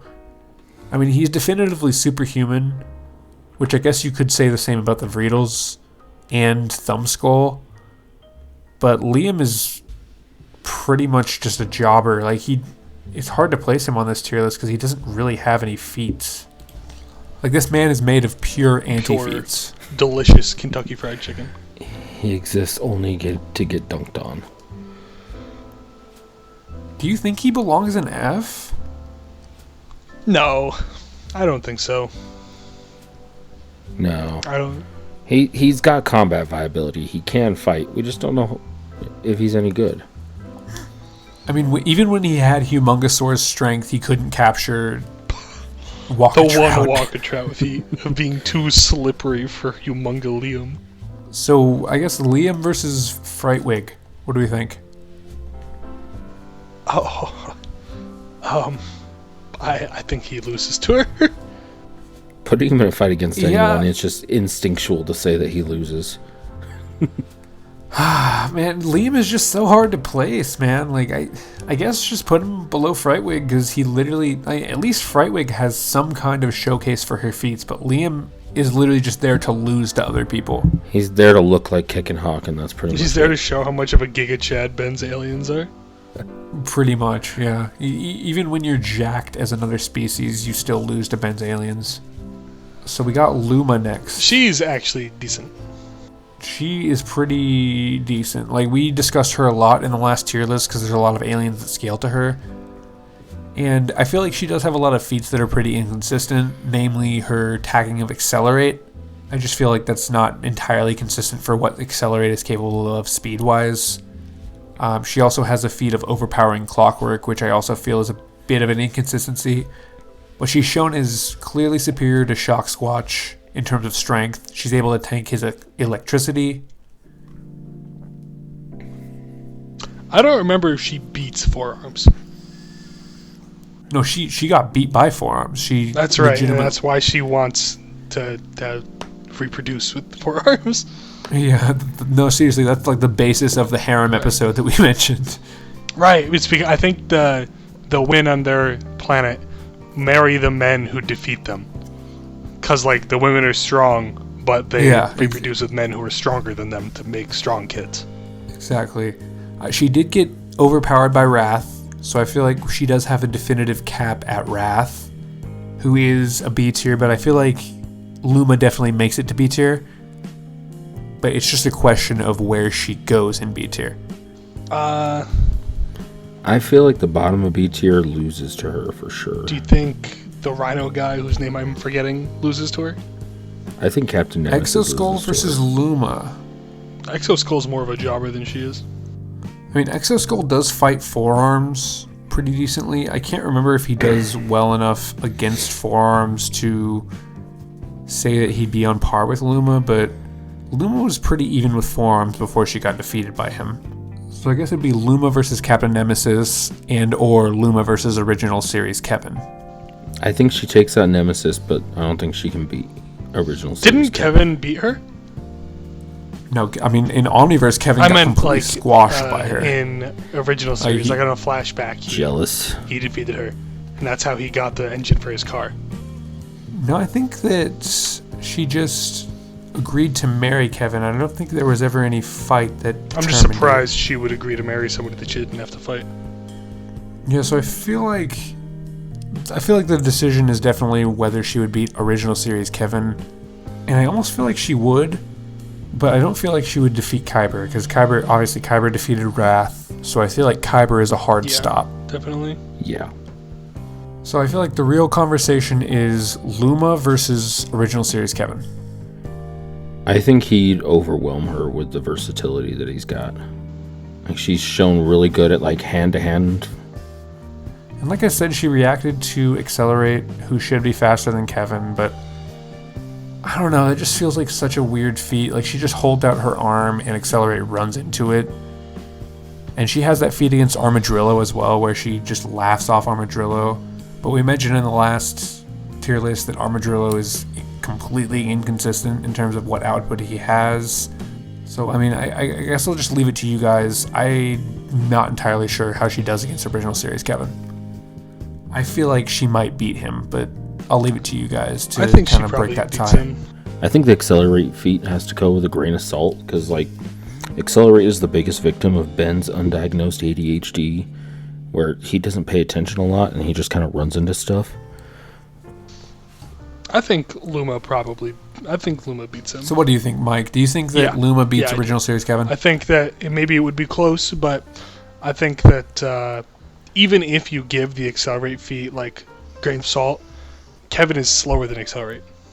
And he's also weaker than original series Forearms, which obviously Omniverse Forearms is stronger than Looma, but a tenth of original series Forearms compared to Omniverse Forearms, I feel like that probably brings Looma above original series Kevin.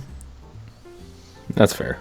But we have the ultimate Dom in the series, Vriedel.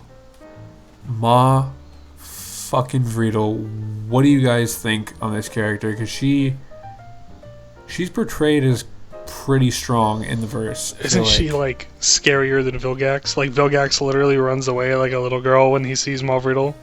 To be fair, that is Omniverse Vilgax when he has been kind of neutered a lot. But that does imply that they had an encounter in the past before he was Omniverse Vilgax. Whether that's original series Vilgax, whether that's Alien Force Vilgax, whether that's like young Vilgax pre-original series, we don't know. But we do know that Vilgax is scared of her. It was like Kaido and Big Mom. See, I honestly subscribe to that theory. I feel like they dated, and that's why Vilgax ran away. But that's just headcanon.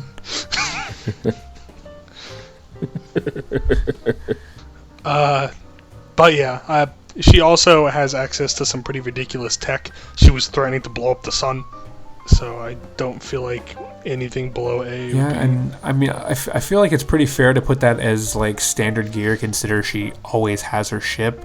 She also has the fortitude to be completely unafraid against Topic, which is one of the only characters that can do that. I think the only characters that would be unaffected by Topic are like Professor Paradox, the Dagon.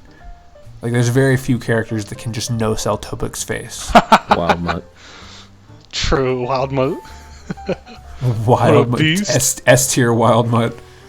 But Ma Vriedel's a little hard to place, I feel like. I feel like on a reputation alone, plus her standard gear being her ship and all that stuff, I wouldn't feel comfortable putting her lower than B. And she's got some stats too, doesn't she throw down a bit in the series? I think they mostly avoid fighting. Like, Ben's mom keeps showing up to prevent them from fighting. Yeah, she doesn't get a lot of combat feats.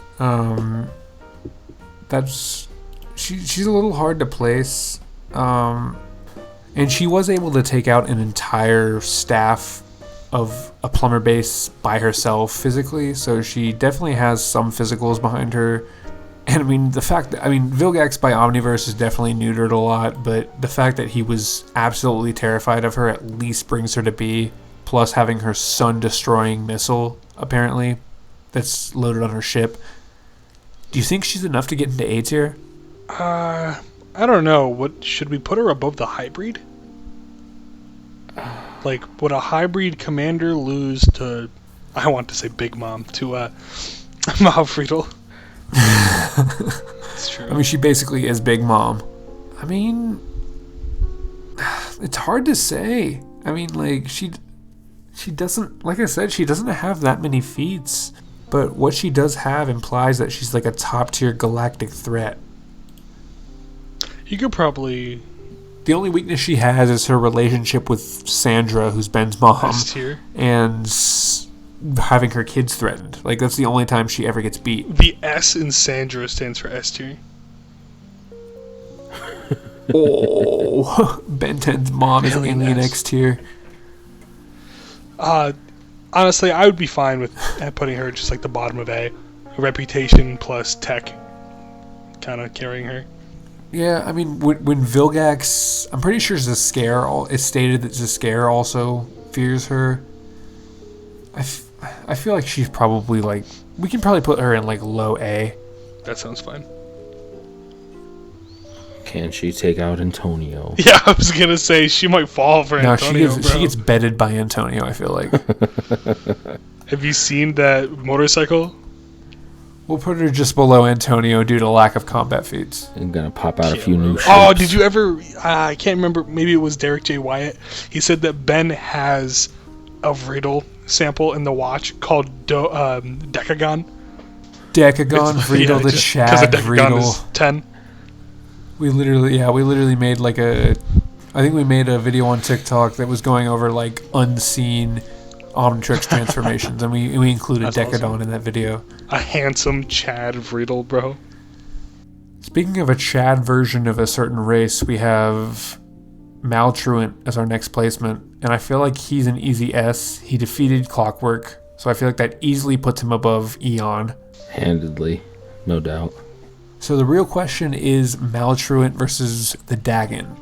I think the Dagon wins because he's probably an ageless feel being. like- So, like, Yeah, I was gonna say, I don't think time really matters to the Dagon. yeah, like whatever offensive time shenanigans you can throw at the Dagon, he probably just shrugs off.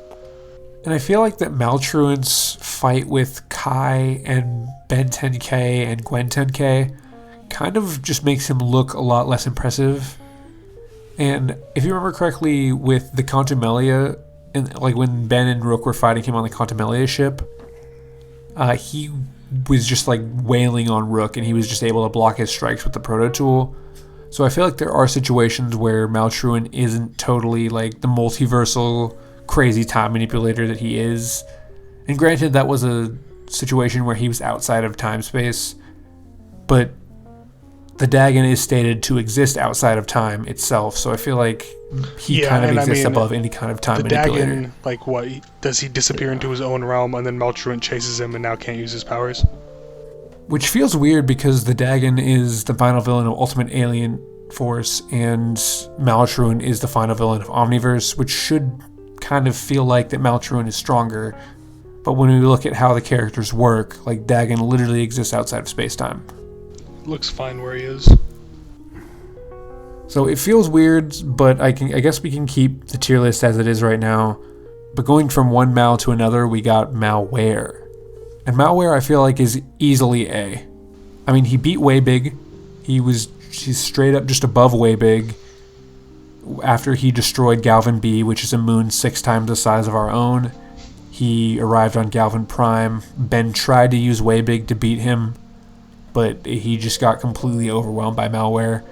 Malware also beat Humongosaur in that fight as well, so he's definitely easy A, I feel like. Oh, yeah.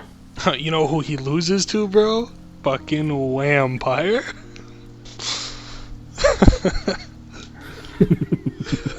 Please get out of my face with that. Please stop. I wanted to do one tier list without mentioning Vampire. I hate him so much. I actually love Vampire just because he's so silly. But, like, only from us. But Malware, I feel like he's a little hard to place. He's at least moon level. It was implied that he could destroy Galvan Prime, which is a lot larger than Earth. But that's by going through the planet and infecting its core. But he is still above Waybig. He was able to tank Waybig's Planet Plus attacks, and he was able to overwhelm Waybig, so I feel like he's at least above planet level. So I definitely think he goes above Antonio. So what do you think about Addwaitya versus Malware? I think Malware probably beats Addwaitya. I don't know how the mana would interact with a technological being. And we did see that Malware was able to overwhelm Omnitrix transformations when he unalived feedback. So what do you think about Albedo versus Malware? Albedo's strongest form is like Ultimate Humongosaur. We never see way big. We don't see Atomics. We don't see Vampire. We don't see Feedback. Yeah, I mean, like you said, it's hard when it comes to Albedo because we have to go off of the only aliens that he's shown to use. So I feel like Malware could it just feels so weird. I guess we can put Malware above Albedo. So what do we think about Malware versus Charmcaster? I think that's pretty much the same argument as Malware versus Addwaitya. Specifically in that fight, Charmcaster probably can't do that much to Malware. We don't really know how mana interacts with technology like that. Yeah, because she beats like guys like Chromostone and presumably Humongosaur because of her like magic and hacks and stuff. But Malware just has better stats, and presumably would be vaguely immune to that stuff because he's a machine. It just feels so weird putting Malware this high, just because I feel I guess we can put him above Charmcaster, but here's where we get to the big boys. It's Malware versus Ultimate Aggregor. Does Ultimate Aggregor ever beat Waybig? No, and also, well, I guess we can't really do the Humongosaur comparison, because one, Humongosaur got stronger in Omniverse, and Malware completely overpowered him and completely no-sold him. And Humongosaur was able to toss around Ultimate Aggregor, but Ultimate Aggregor was completely unaffected by it, so it's hard to make that comparison. I don't really feel like he needs to be higher than that. Like, I think he's in the spot now where there's arguments that exist for him to be above the other two, but also arguments for them to be above him. Yeah, I don't see anything solid saying that he beats either Kevin or Aggregor. But what do you think about Aggregor or Kevin absorbing Malware? Possible. I mean, they absorbed Upgrade in the past, right? So do you think he's kind of safe where he is right now? Yeah. Okay. So from one iconic villain to another, we got Nyancy-chan. the greatest villain that Ben 10 has ever seen, and I feel like we're at a real cat versus bug situation with her versus Wrath. Clancy. Well, cats eat bugs. Okay, let's calm down there. I feel like she herself is a regular person. She's like Acid Breath, basically, where she doesn't have any other ability other than controlling cats. Yeah, and the only reason she was an issue at all is because of Wrath. Yeah, Wrath was like her bodyguard. He just happened to be a cat. If he was a dog instead of a tiger, like, that episode just doesn't happen. And her versus like Acid Breath, just like think about that fight. That can't be animated. That'd be gruesome. Just a bunch of disintegrated Have you cats. guys ever seen the YouTube video Superhuman interview? One of the characters in that video can summon cats to fight each other, and they just hear a bunch of cat violence off screen, and that sound played in my head when Chuck was like, cats being disintegrated, and all that's all I can think of. Just like, I think. So that being said, I guess, who do you think wins, cats or acid? Every time. Acid beats cats. Cats beat bugs. Eyeballing me right now, bro. You'd lose to an acid attack. I hate to tell you. So I guess we'll just keep her where she is, with no Wrath. So I guess we can move on to our boy Phil, the absolute. My boy's got post-traumatic stress disorder for sure. Phil was a weird character. He was like a walking retcon. He really was. Like, he was a total just like douchey like con man in the original series, and he got sent to the Null Void, and man got humbled. But then after he got humbled, he got completely destroyed by. I'm drawing a full blank on who this guy is. You don't know who Phil is, man? Looks familiar. I cannot recall his story. That's one of Max's 8 old partners. All of which who were either didn't exist or actually ended up being bad guys. But yeah, Phil was from the original series. He basically had like a con going where he would release aliens from the Null Void in order to catch them. And then he got experimented on by Cervantes and was used as an experiment additionally to create the Nemetrix, So he's part Tarantula, which is the apex predator of ball weevils species. And Tarantula is like definitively superhuman. I remember he was able to overwhelm Shock Squatch, if I remember correctly, by exploiting his electrical absorption. Yeah, Tarantula is actually surprisingly effective. Null Void Phil with his like unkempt beard looks pretty cool. Yeah, I feel like he has a pretty cool character design, but I mean, honestly, that is easy to do with Ben 10. It's just falling into a rabbit hole. But with the Tarantula transformation, I feel like he's at least C tier. Yeah, that seems fair.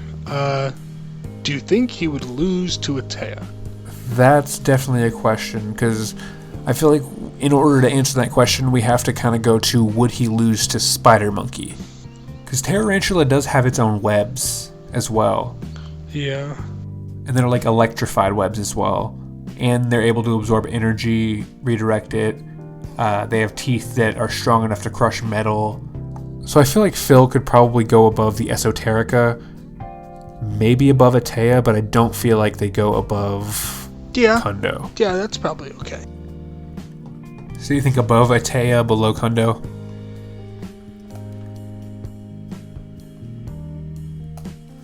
Okay, I feel like that's fair for him. So next we've got Siphon. And Siphon is a little bit complicated because a lot of people don't remember that in Ultimate Alien, when he fought against Ultimate Spider Monkey, that was actually him with some of Vilgax's abilities absorbed. So that's not base Siphon. But in base, he really doesn't have that many abilities. I know he has some energy projection. Yeah, he had the Dwarf Star, but that's one of those things that isn't standard, so Siphon is a little bit difficult to place. I feel like he might get worked on by Attea. I think Attea probably beats his ass. So do you think maybe just because he has the energy projection, he has the flight, he's got some decent technology, do you think he could beat a single Esoterica? Looks good. Okay, so we'll put him above the Esoterica, below Attea. What do you think? Okie dokie. Okie dokie. So we got Ragnarok next. We got another freaking one episode villain. Hey, he knew Grandpa Max's other partner. That was so terrible. The one that was how fake. do random guys like him have their brain like manipulated enough to believe that Kevin's dad was real? Apparently he was part of the Rooters. Like apparently like Derek J. Wyatt made a statement that he was actually part of the Rooters, and like him coming into that episode in Ultimate Alien, if I remember correctly, was part of the Rooters' mission to compromise Kevin. He's at least above Ultimate Alien Force Kevin. He was able to stomp him pretty easily. He stunned Kevin pretty bad. I'm trying to remember how they beat him, how he lost. I know that he was able to overwhelm Lodestar's magnetism, which is pretty impressive, I feel like, and was able to clash his energy manipulation with a null void projector. So I feel like that alone probably keeps him outside of C tier. Like when he was on screen, he was portrayed pretty well. He was like a prototype Aggregor, it felt like having that relationship to Kevin. I can't even remember. I think he actually like appeared after Aggregor. I can't remember. No, he appeared before Aggregor. I guess he was in he was in Alien Force. I remember he had a piece of tech that was able to harvest the sun itself, but I don't know how standard that is for him, and that's the problem because he's literally only appeared in one episode. I know he beasts M. Kevin pretty good. Loses to, I think you said Cannonbolt. I'm trying to remember who he got defeated by. I think honestly Kevin resulted in his defeat. Yeah, he got sucked into space by Kevin because I think he opened a door on his ship, and Ragnarok got beat that way. So I feel like he's outside of C tier, but I don't know if we have enough to necessarily put him. Probably just put him very far into B tier next to Hex. Yeah, like he was able to withstand an electric blast from Kevin's fake father, which I don't even know if that's a feat even, because it didn't technically happen. But he was able to tank Gwen's attacks, and he was able to, like I said, disperse Lodestar's attacks. So that puts him in a pretty high level of combat. I remember we put Lodestar pretty high into B tier. But But I guess we can probably put him above... I guess just put him above original series Kevin, because I feel like he would probably beat Kevin in most forms. But put him below Looma, because he doesn't really have as many combat feats as Looma does. That's fair. And we got another villain that barely appears. We got Rojo. She... I mean, I know they pronounce it Rojo, but I'm pretty sure it's supposed to be Rojo. But in the original series, she does not really get that many feats. I think in Ultimate Alien Force or Omniverse, she staggers Looma. But as far as the amps that she gets from Vilgax, she was able to tank attacks from Accelerate, from what I remember. She had a laser that was able to cause an avalanche on the side of a mountain. She was able to melt through cars. But she's not really that impressive in terms of the villains that we have on this list. I feel like she might escape D tier just because she basically has all the abilities of a Vilgax drone plus more. Like, she was able to lift and throw tanks pretty easily. Do you think she belongs outside of C tier? I almost feel like she does, because a lot of her impressive feats occur only in the original series, and they don't really occur against aliens that are too high in terms of combat. I feel like she could probably be above Subdora just because she has the versatility of being able to fly, having lasers that can melt metal, and having all the abilities of Vilgax's drones. Plus, I think she does have a pretty good fight against Heat Blast. So I feel like she's above Subdora, maybe even above Leander, and I almost want to put her above Animo, but she's again... Can she beat the frog? I think she could. I think she beats the frog.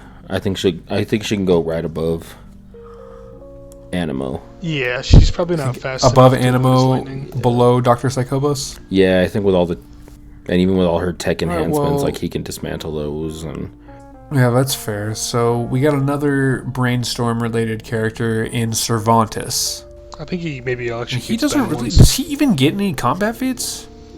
I know he has... His main thing is, like, mental manipulation. Like, he uses telepathy to make people think certain things. And obviously, he's a plumber magister, if I remember correctly. So he has hand-to-hand Put training. him like right next to Rojo, or I mean above Psychobos, because he probably has all the similar powers of Psychobos, except he doesn't have that nasty little body. The one non-alien IQ of Brainstorm. Yeah, I mean, he has telepathy. I'm pretty sure he would obviously have the electrokinesis, but neither Psychobos or Cervantes, I think, have showcased it. So I think it's probably fair to put him above Psychobos. yeah, So next we have the number family, the Boba Fett ripoffs. Is it? We got 6, 7, 7, and 8, 8. we'll just throw all of them next to each other somewhere. Is 8-8 up first? I think that's the girl who's first, right? Which is 8-8. I could not tell you which one is which. Yeah, 8, 8, I think is the strongest one. They're all actually related. I think they're like brothers and sisters. I think the higher number means they're more dangerous. That's just bad. Yeah, Watch out for yeah, 10. the simple meathead. I think actually 8, 8 was able to resist Gravitax's gravity manipulation at one point.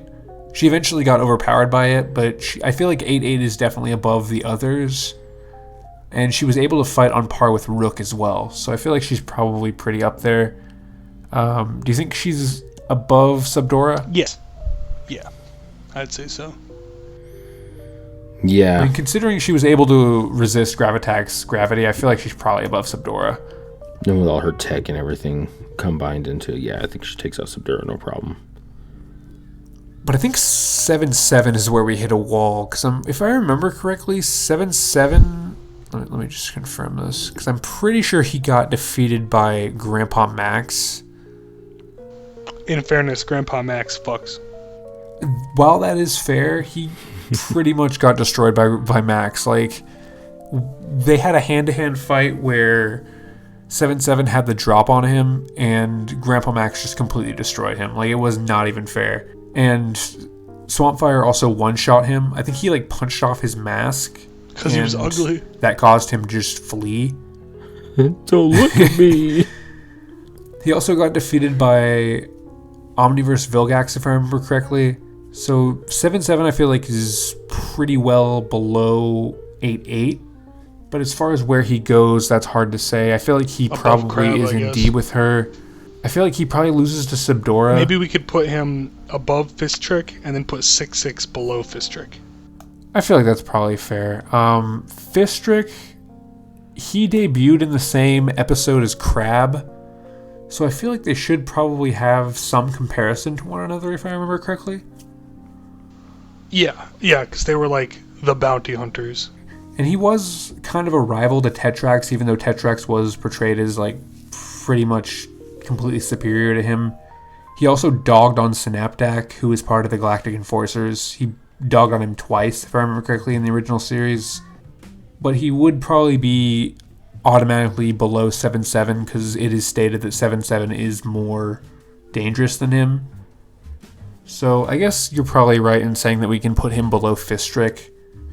I mean, he's probably on par with Crab, but I think Crab gets more feats, so maybe just put him above the Vritos, below Crab. So next we got Solid Plug, and my boy Solid Plug is honestly a lot stronger than I thought he would be before we started researching for this video. He's made of a super dense like rubber material, so he's immune to electricity, and that allowed him to completely dog on Amphibian. True. Yeah, Solid Plug is my boy, honestly. And he was able to rip through Technodon Battle Mechs, which we used that for a lot of scaling in our last video, and I think we determined that beating Battle Mechs makes you pretty much B tier. So I guess we just gotta determine where we think Solid Plug is in B tier. Below Exoskull. I would find that very hard to rationalize putting him above Exoskull. I honestly think he might be below Hex too, because Hex just has the Hex hacks to take him out, so maybe just put him at bottom of B tier. And I think B tier is where Solid Plug starts getting kind of tossed around and not really being able to do much besides just survive their attacks. But at the same time, I feel like Kundo probably takes out Solid Plug. Could just put him towards the higher end of C tier. Maybe like above Phil, below Kundo, because I just feel like Kundo's skill That's fine. is enough to put him above Solid Plug. Okay. Probably. Time for Saturday morning character. You're right. We have Are they actually Ragnarok's related? little brother Sunder. They just look alike. Yeah. No, they're not. They just I look was about to say, I exactly don't the remember that in same. the series, but that could be some Derek J. White statement I never heard. Sunder's just another No, one of yeah, Max's old partners. Yeah, Sunder killed one of Max's other partners. But like you said, yeah, Sunder's kind of just like a Saturday morning villain. He doesn't really get a lot of like consistency. I remember he was able to hold back Ultimate Cannonbolt at one point, but he also got completely dunked on by him. And he was able to overpower and take out Ultimate Spider Monkey from what I remember. So he definitely isn't like a slouch. So I feel like that definitely keeps him out of C tier. Yeah. He probably beats Captain Nemesis, I feel like. I honestly think it might be arguable that he takes out original series Kevin, because if he was able to take out Ultimate Spider Monkey was able to take out Omniverse Forearms, who in turn is stronger than Looma. So I think there might be honestly an argument for him being above Looma. So what do you think? Above Yeah. Looma, below Yeah, because Khyber? Khyber sort of fills the same niche, I feel like, as Sunder, but Khyber actually shows up in multiple episodes, gets his own, like, he has a lot more feats, even if they're sort of narratively similar characters. Yeah. And it does feel weird putting Sunder above Looma. Yeah, Sunder's just another Marvel ripoff. He only gets one episode. Yeah, right. But that's the reason it kind of feels weird putting Sunder above Looma, because he does only have like a few episodes to showcase himself. But considering the scaling directly shows that he's above Ultimate Spider Monkey, who is in turn stronger than Forearms, who's able to beat Looma, like it's hard to argue against it, even though it does feel a little weird. But another weird character is Sunny. We got Sunny coming up next, and she, in Ultimate Alien, is implied to be stronger than Gwen, or at least more proficient in terms of her Anodite form, which is a very, very weird implication. She's got to be high B, if not A. I feel like she's definitely A. I mean, Yeah. in Anodite form, Gwen was able to completely one-shot a Highbreed. In Anodite form, she's able to overpower Echo's Sonic Discs, even though I think it was only like 3 or 4 of them. So I feel like Sunny is probably definitely easily A tier. Do you think I feel like she's above Antonio. It feels like that she was portrayed as more of a threat than Antonio in their episode. But I feel like the real question is, where does Sunny compare in terms of Addwaitya and Albedo? I think below Addwaitya, above Antonio. Yeah, it's one of those. I'm not sure whether or not she beats Albedo, but like Addwaitya has a win con on her. Like he just has her beat just by hard counter. Yeah, like he literally controls where she takes power from. So yeah, I feel like she could be above Antonio, below Addwaitya. Swift, my girl. I feel like we're going to have a lot of simps in the comments for Swift. Let's go. Give my girl Swift some love in the comments, please. people like demon girls, bro. If. Man said if. But she's another one that got completely fodderized by Ball Weevil. I feel like she might be above Leander just because she gets a little bit more chance to show her stuff. And she's part Aerophibian, which is the same race as Jet Ray. She's got the ability to fly. She's got her Neuroshock blasts. And it just feels like she is a little bit more able to show what she can do than Leander. Because Leander basically does nothing and then gets stomped by Ball Weevil. While Swift at least gets to have some kind of fight against the group. Because all the Jet Ray sauce like implies that she could be better than she is, but I think right above Leander is probably fine. Yeah, I agree. So you think she's below... So do we have another is she stronger than a frog situation? I think she's too fast for the frog, actually. Does the frog care about Like, does the frog catch her? Yeah. I think she can probably go below Animo, above Leander, just because of what Animo is capable of. Like, Swift is a lot more of just a henchman than anything else, so, and she doesn't really get a lot to show in comparison to Animo. So I think that could probably stick. We're giving the frog an Animo buff. Oh, look who we've got now. Should we do the Vilgaxes in the... Oh, we've got Dagon, Herald, Vilgax next, and we're gonna just be prepared, boys. It's gonna be a Vilgax video for the next 10 minutes. I can't believe there's 5 Vilgaxes and we're still missing one. Which Vilgax are we mixing? Alien V? Who are we missing? It's the worst one. It's his like true form Vilgax. Yeah, like when he's just a tentacle monster fighting Ultimate Swampfire. Yeah. Oh, literally the one that gets like 2 minutes of screen time that just inexplicably shows up. We also could have... Like, oh, this is my true form, by the way. We could have done Alien V from, I think, the video game. And we could have done... No, Alien V is from the reboot. Is he? That's crazy. I didn't know that. I thought it was a game. But we also could have done Teenage Vilgax with the cherry tree. Teenage Vilgax that gets beat up by George Washington and Mustache with the Heat Blast mustache. We should do the Vilgaxes in order of appearance.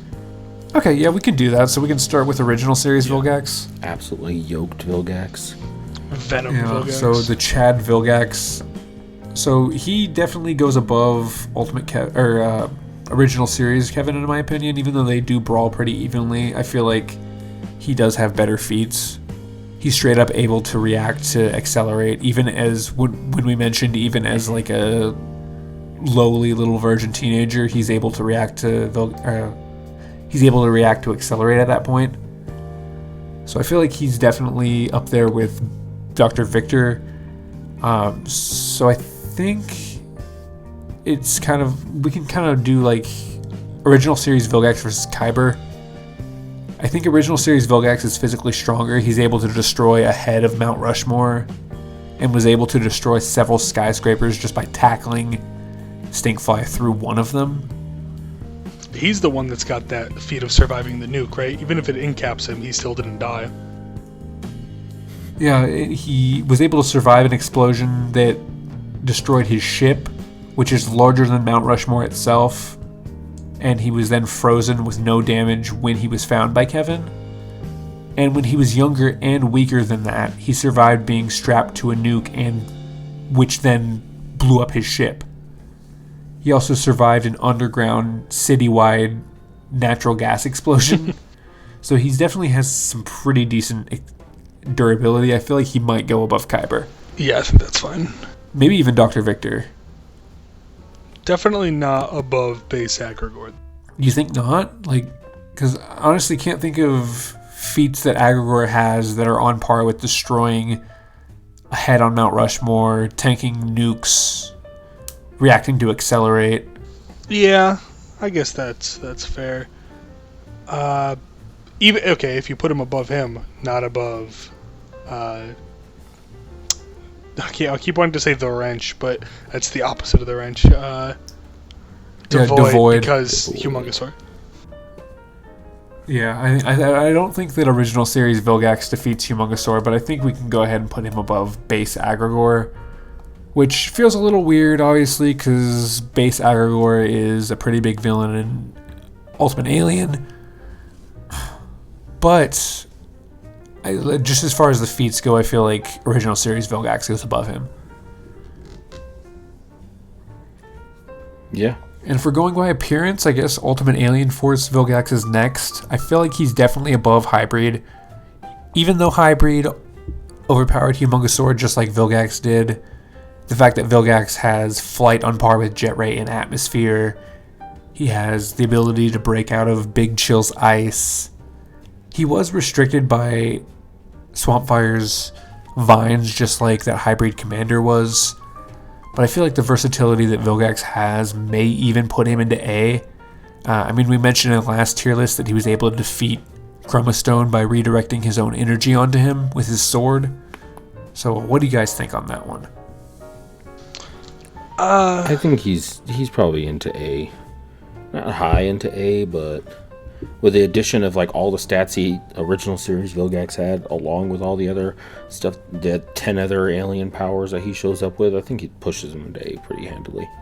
I think he's got to be like above Antonio, right? I mean, that would be crazy.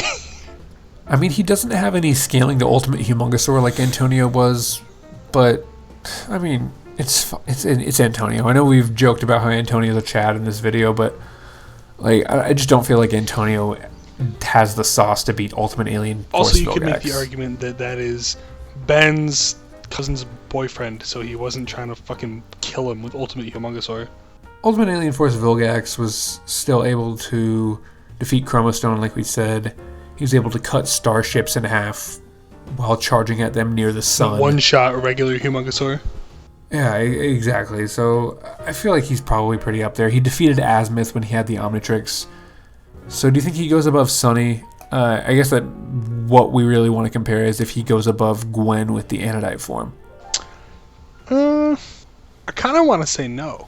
I feel like full power Gwen could beat that Vilgax.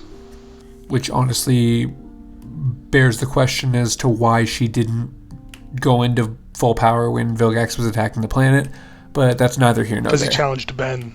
Legally, she could not. The Chad Gwen observing galactic law. You know that's how she is, too.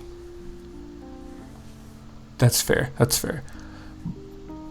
But we have Dagon Herald Vilgax next, who I do feel like might beat Anodite Gwen. I think so. I know that Dagon stated that Anodite Gwen was the most powerful person on the planet, but Vilgax is literally taking power from the Dagon itself at this point. So I feel like that definitely puts him above Addwaitya, because the Dagon is above the Alpha Rune. Vilgax was able to overpower the Ascalon's barriers, which the Ascalon has the output to destroy a planet, which logically means that it has the energy to contain somebody that could destroy a planet. Also, that Addwaitya statement is, I always thought it was silly, because Ben is like Edel or something when he says that. If Ben was way big when he made that statement, it would be different, but he was like Edel or Swampfire or something. And there is the feat of Heat Blast melting the ground and trapping Dagon Vilgax, but like we mentioned in the last video, I feel like Ben often exaggerates the concept of leverage. Like, obviously, if Vilgax can overpower a planet-destroying sword, like, he should be able to overpower being trapped in the ground. I think that's just a way of portraying that Vilgax could get more power from the Dagon if he needed to. And he, even at that point, he was able to take out Edel pretty easily with his optic beams. He was able to overpower Sir George. So I feel like he's definitely in the A tier, above his own Ultimate Alien Force counterpart. I think he's probably above Addwaitya. What do you guys think? I think you could even argue him as going above Albedo. Yeah, so that's exactly what I was about to say. I don't think Albedo is good enough with the watch to take out Dagon Vilgax. Even Ben had a hard time, except for, Edel. I mean, Albedo does have Ultimate Humongosaur and Ultimate Echo Echo. Do you think that Dagon Herald Vilgax takes out those two aliens? Maybe not Ultimate Echo Echo, because that was able to beat Kevin. But I think it would be pretty close. I mean, do you think that that's an argument for Albedo going above Ultimate Kevin? Because he does technically have access to Ultimate Echo Echo. Do we see him use it? On screen. Oh, yeah. We saw him use it in Omniverse. I can't remember who he's fighting, but he also did get kind of dunked on by Shock Squash. So take that as you will. Maybe he just sucks with the watch, which that's not even a maybe. We know that he does. It's just a skill issue. It is skill issue. User error. Yeah, if Ben somehow Mr. I slapped the watch so hard it gives me the wrong alien is like calling you a skill issue, you're really fucking up.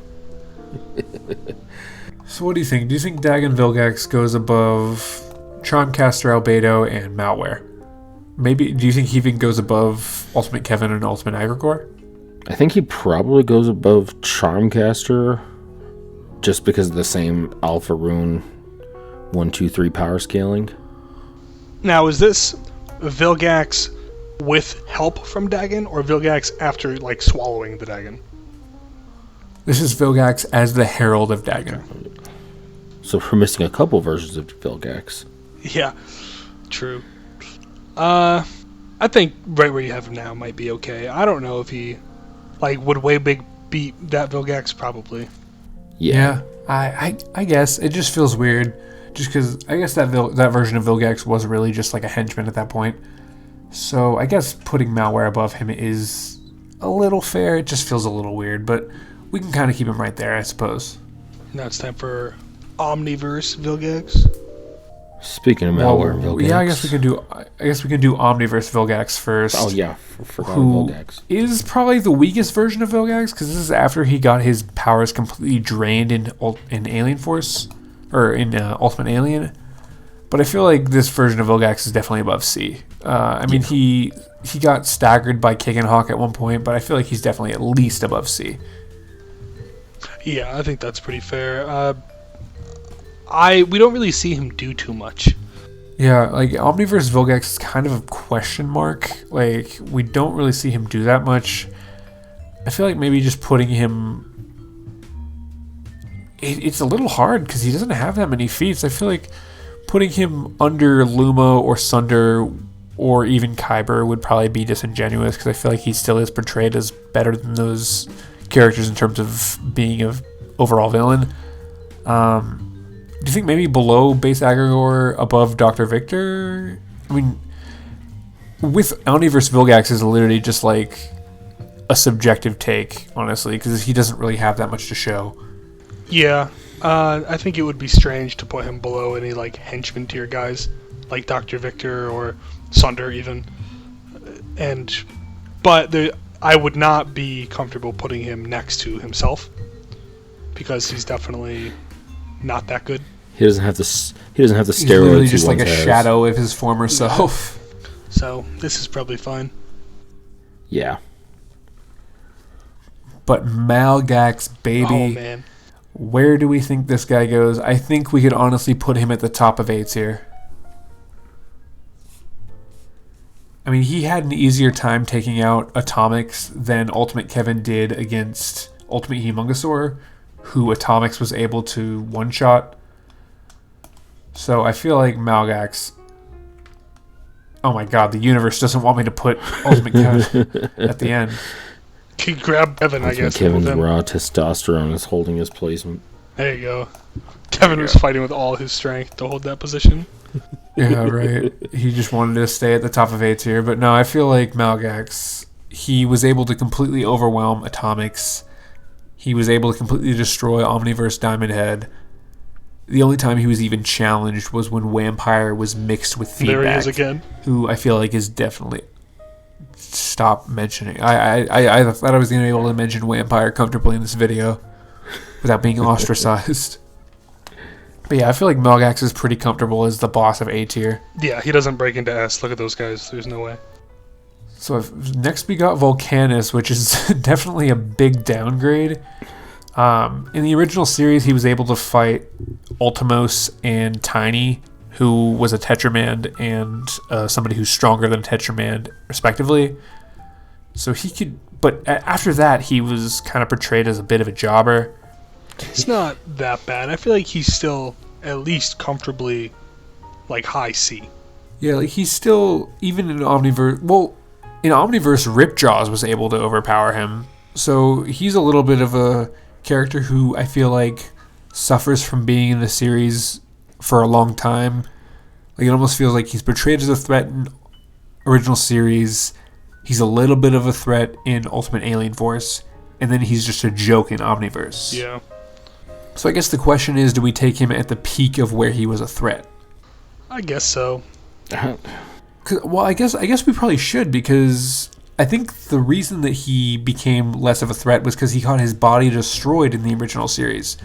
That's actually why he appears as a baby.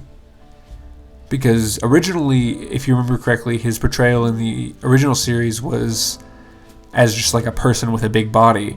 But I think a small amount of Element X blew up on him, and that's what destroyed his body. And I think after original series, he wore a regeneration suit that was trying to restore his body, but Ben just kept destroying the suit. So I think taking him at his original series strength is probably the best. Yeah. Forgot about all that. So I think probably put him below Hex, maybe even below Kundo. Him being such a little baby thing is funny. I'm looking at his wiki right now. Right after his body gets blown up, he's like a slug with the Volcanus face. He's like inching on the ground. Volcanus' big ass head. So do you think he's probably best where he is right now? I think that works. I think... Yeah, that looks good. I lost him for a sec because I was looking at my phone, but I see him. That looks good. He would lose to Kundo, so... So next we got Zs'Skayr. Remember we put Zs'Skayr pretty high into B tier last time? Oh yeah. You know who I just thought of that we should have included on this? Just like a generic Tekadon battle mech. Yeah, that's fair. We probably could have put them as a pretty solid B tier. An idea for another time. Or the way bad. As far That's as what we missed. Oh, we missed the mommy way bad. Mm-hmm. What to make? At the end of the as video, far as we this realized list goes, I know that Zs'Skayr was able to defeat Ultimate Alien Force Vilgax, but that was kind of a contextual victory, I feel like, because Ultimate Alien Force Vilgax was defeated only because his planet was taken over, and he was completely overwhelmed by the population of his own planet. And when they fought later, it was a little more even. I know Zs'Skayr was kind of overpowering Vilgax, but I still feel like he would probably belong in B tier considering his feats. Yeah, I definitely think B tier is where he belongs. I don't think he could go any lower than that, and looking at the people that are in A... No. Do you think he goes above the Highbreed? Like a single Highbreed versus Zs'Skayr? I guess Zs'Skayr would just possess him. I guess that is fair. At the same time, I feel like Humongousaur is overall a more powerful alien than Zs'Skayr. But I guess we could probably put him in the top. Maybe of B put tier. him... Yeah? Yeah, I guess that's okay. Even excluding the possession thing, Zs'Skayr is just so versatile that you can rationalize putting him above the Highbreed. I think he has to stay close to Ultimate Alien Force Vilgax, and I think that's a good distance. It feels weird putting Antonio above Zs'Skayr. Antonio is just a brick, bro. Oh, look what we've got now. The man. Oh my god, okay. The This is hardest what we've placement been in waiting that. for, boys. Are we making it Yes, this year now? Are we doing I it? love that. It's hilarious. I want to do it. I think it's time to make another tier. What are we gonna do? The same color as last time? Alien X tier. Alien X tier. It makes an appearance once again in the tier list. We got dark green on this bitch. Galactic Gladiator up here Kinda in hard. Alien X tier. Is he even a villain? He's really? an antagonist. He's just doing his job.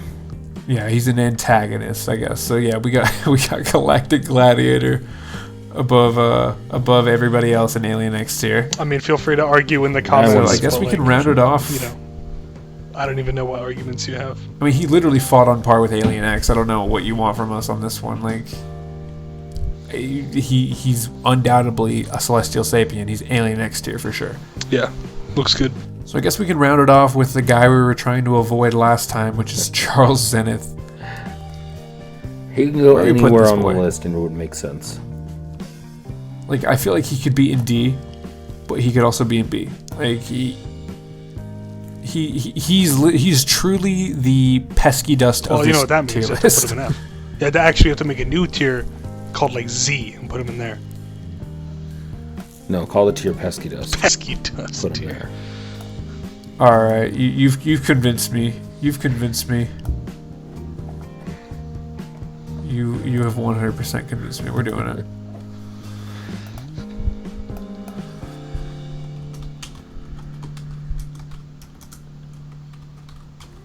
It's pesky dust tier, boys. Excellent. We're doing it. Nobody can stop me. There he is. There is approximately There he one is. individual The who boy. will be very unhappy about that. And, you know, I invite it. I would like to invite that individual to expose his internet history to us. I don't want to read that. You know what? Confucius say an empty internet history is worse than a full internet history. It depends on what it is. I don't know, bro. If you At least gotta an empty delete one it, you shows know shame. that it's bad. But yeah, I guess that's our tier list right there. We got everybody from... We can just ignore Pesky Dust tier, obviously, but we got Kangaroo Commando to Galactic Gladiator. And like last time, just snake it around from Billy Billions to Liam, right on to Leander, Hex, just snake it around there, and that's our definitive ranking of every villain that we have on this tier list. Once again, if we forgot a villain that you guys wanted to see on this tier list, just let us know and give us a comment, and we'll try to rank them in this tier list for you. And if you have any correction to the tier list, just let us know in Any the comments as correction well. that isn't moving Alien X tier down. Yes, exactly. Because we all know the Dagon takes on Alien X True. for sure. But if you want to see another tier list on this video, just let us know. It doesn't necessarily have to be a Ben 10 tier list. We're just kind of working our way through the characters in Ben 10. If you want to see something like, our boy Battle Dome Mike knows a lot about Danny Phantom. If you want to see a Danny Phantom tier list, if you want to see, I know we're working on some other tier lists for some other series, but just honestly give us a comment on what you want to see through the channel somehow. Our last tier list kind of popped off for what we've seen for this channel so far, so we really appreciate your support on that once again. Leave us a like, a comment, obviously subscribe to the channel if you want to see more content like this. You guys got any problem with the tier list, or you want to note anything before we go? Yeah, I think it looks good. I want to make one, I guess, little amendment. Maybe if this video does well, we can record like a really short like follow-up to this video where we include stuff like the Decadon Battle Mech and the Waybads. Like just, you know, add like 4 or 5 more guys. Yeah, honestly, we could probably also maybe like reply to comments from this tier list and the other tier list too, and include that in that video. But like I said, just let us know what you want to see with the channel going forward. We've been focusing a little more on YouTube lately, but still give us a follow on TikTok, give us a follow on Twitch, and like I said, just give us a like, subscribe, and comment. And until then, thank you for watching. Thanks, guys. Bye-bye. I'll see you guys later. Thank you.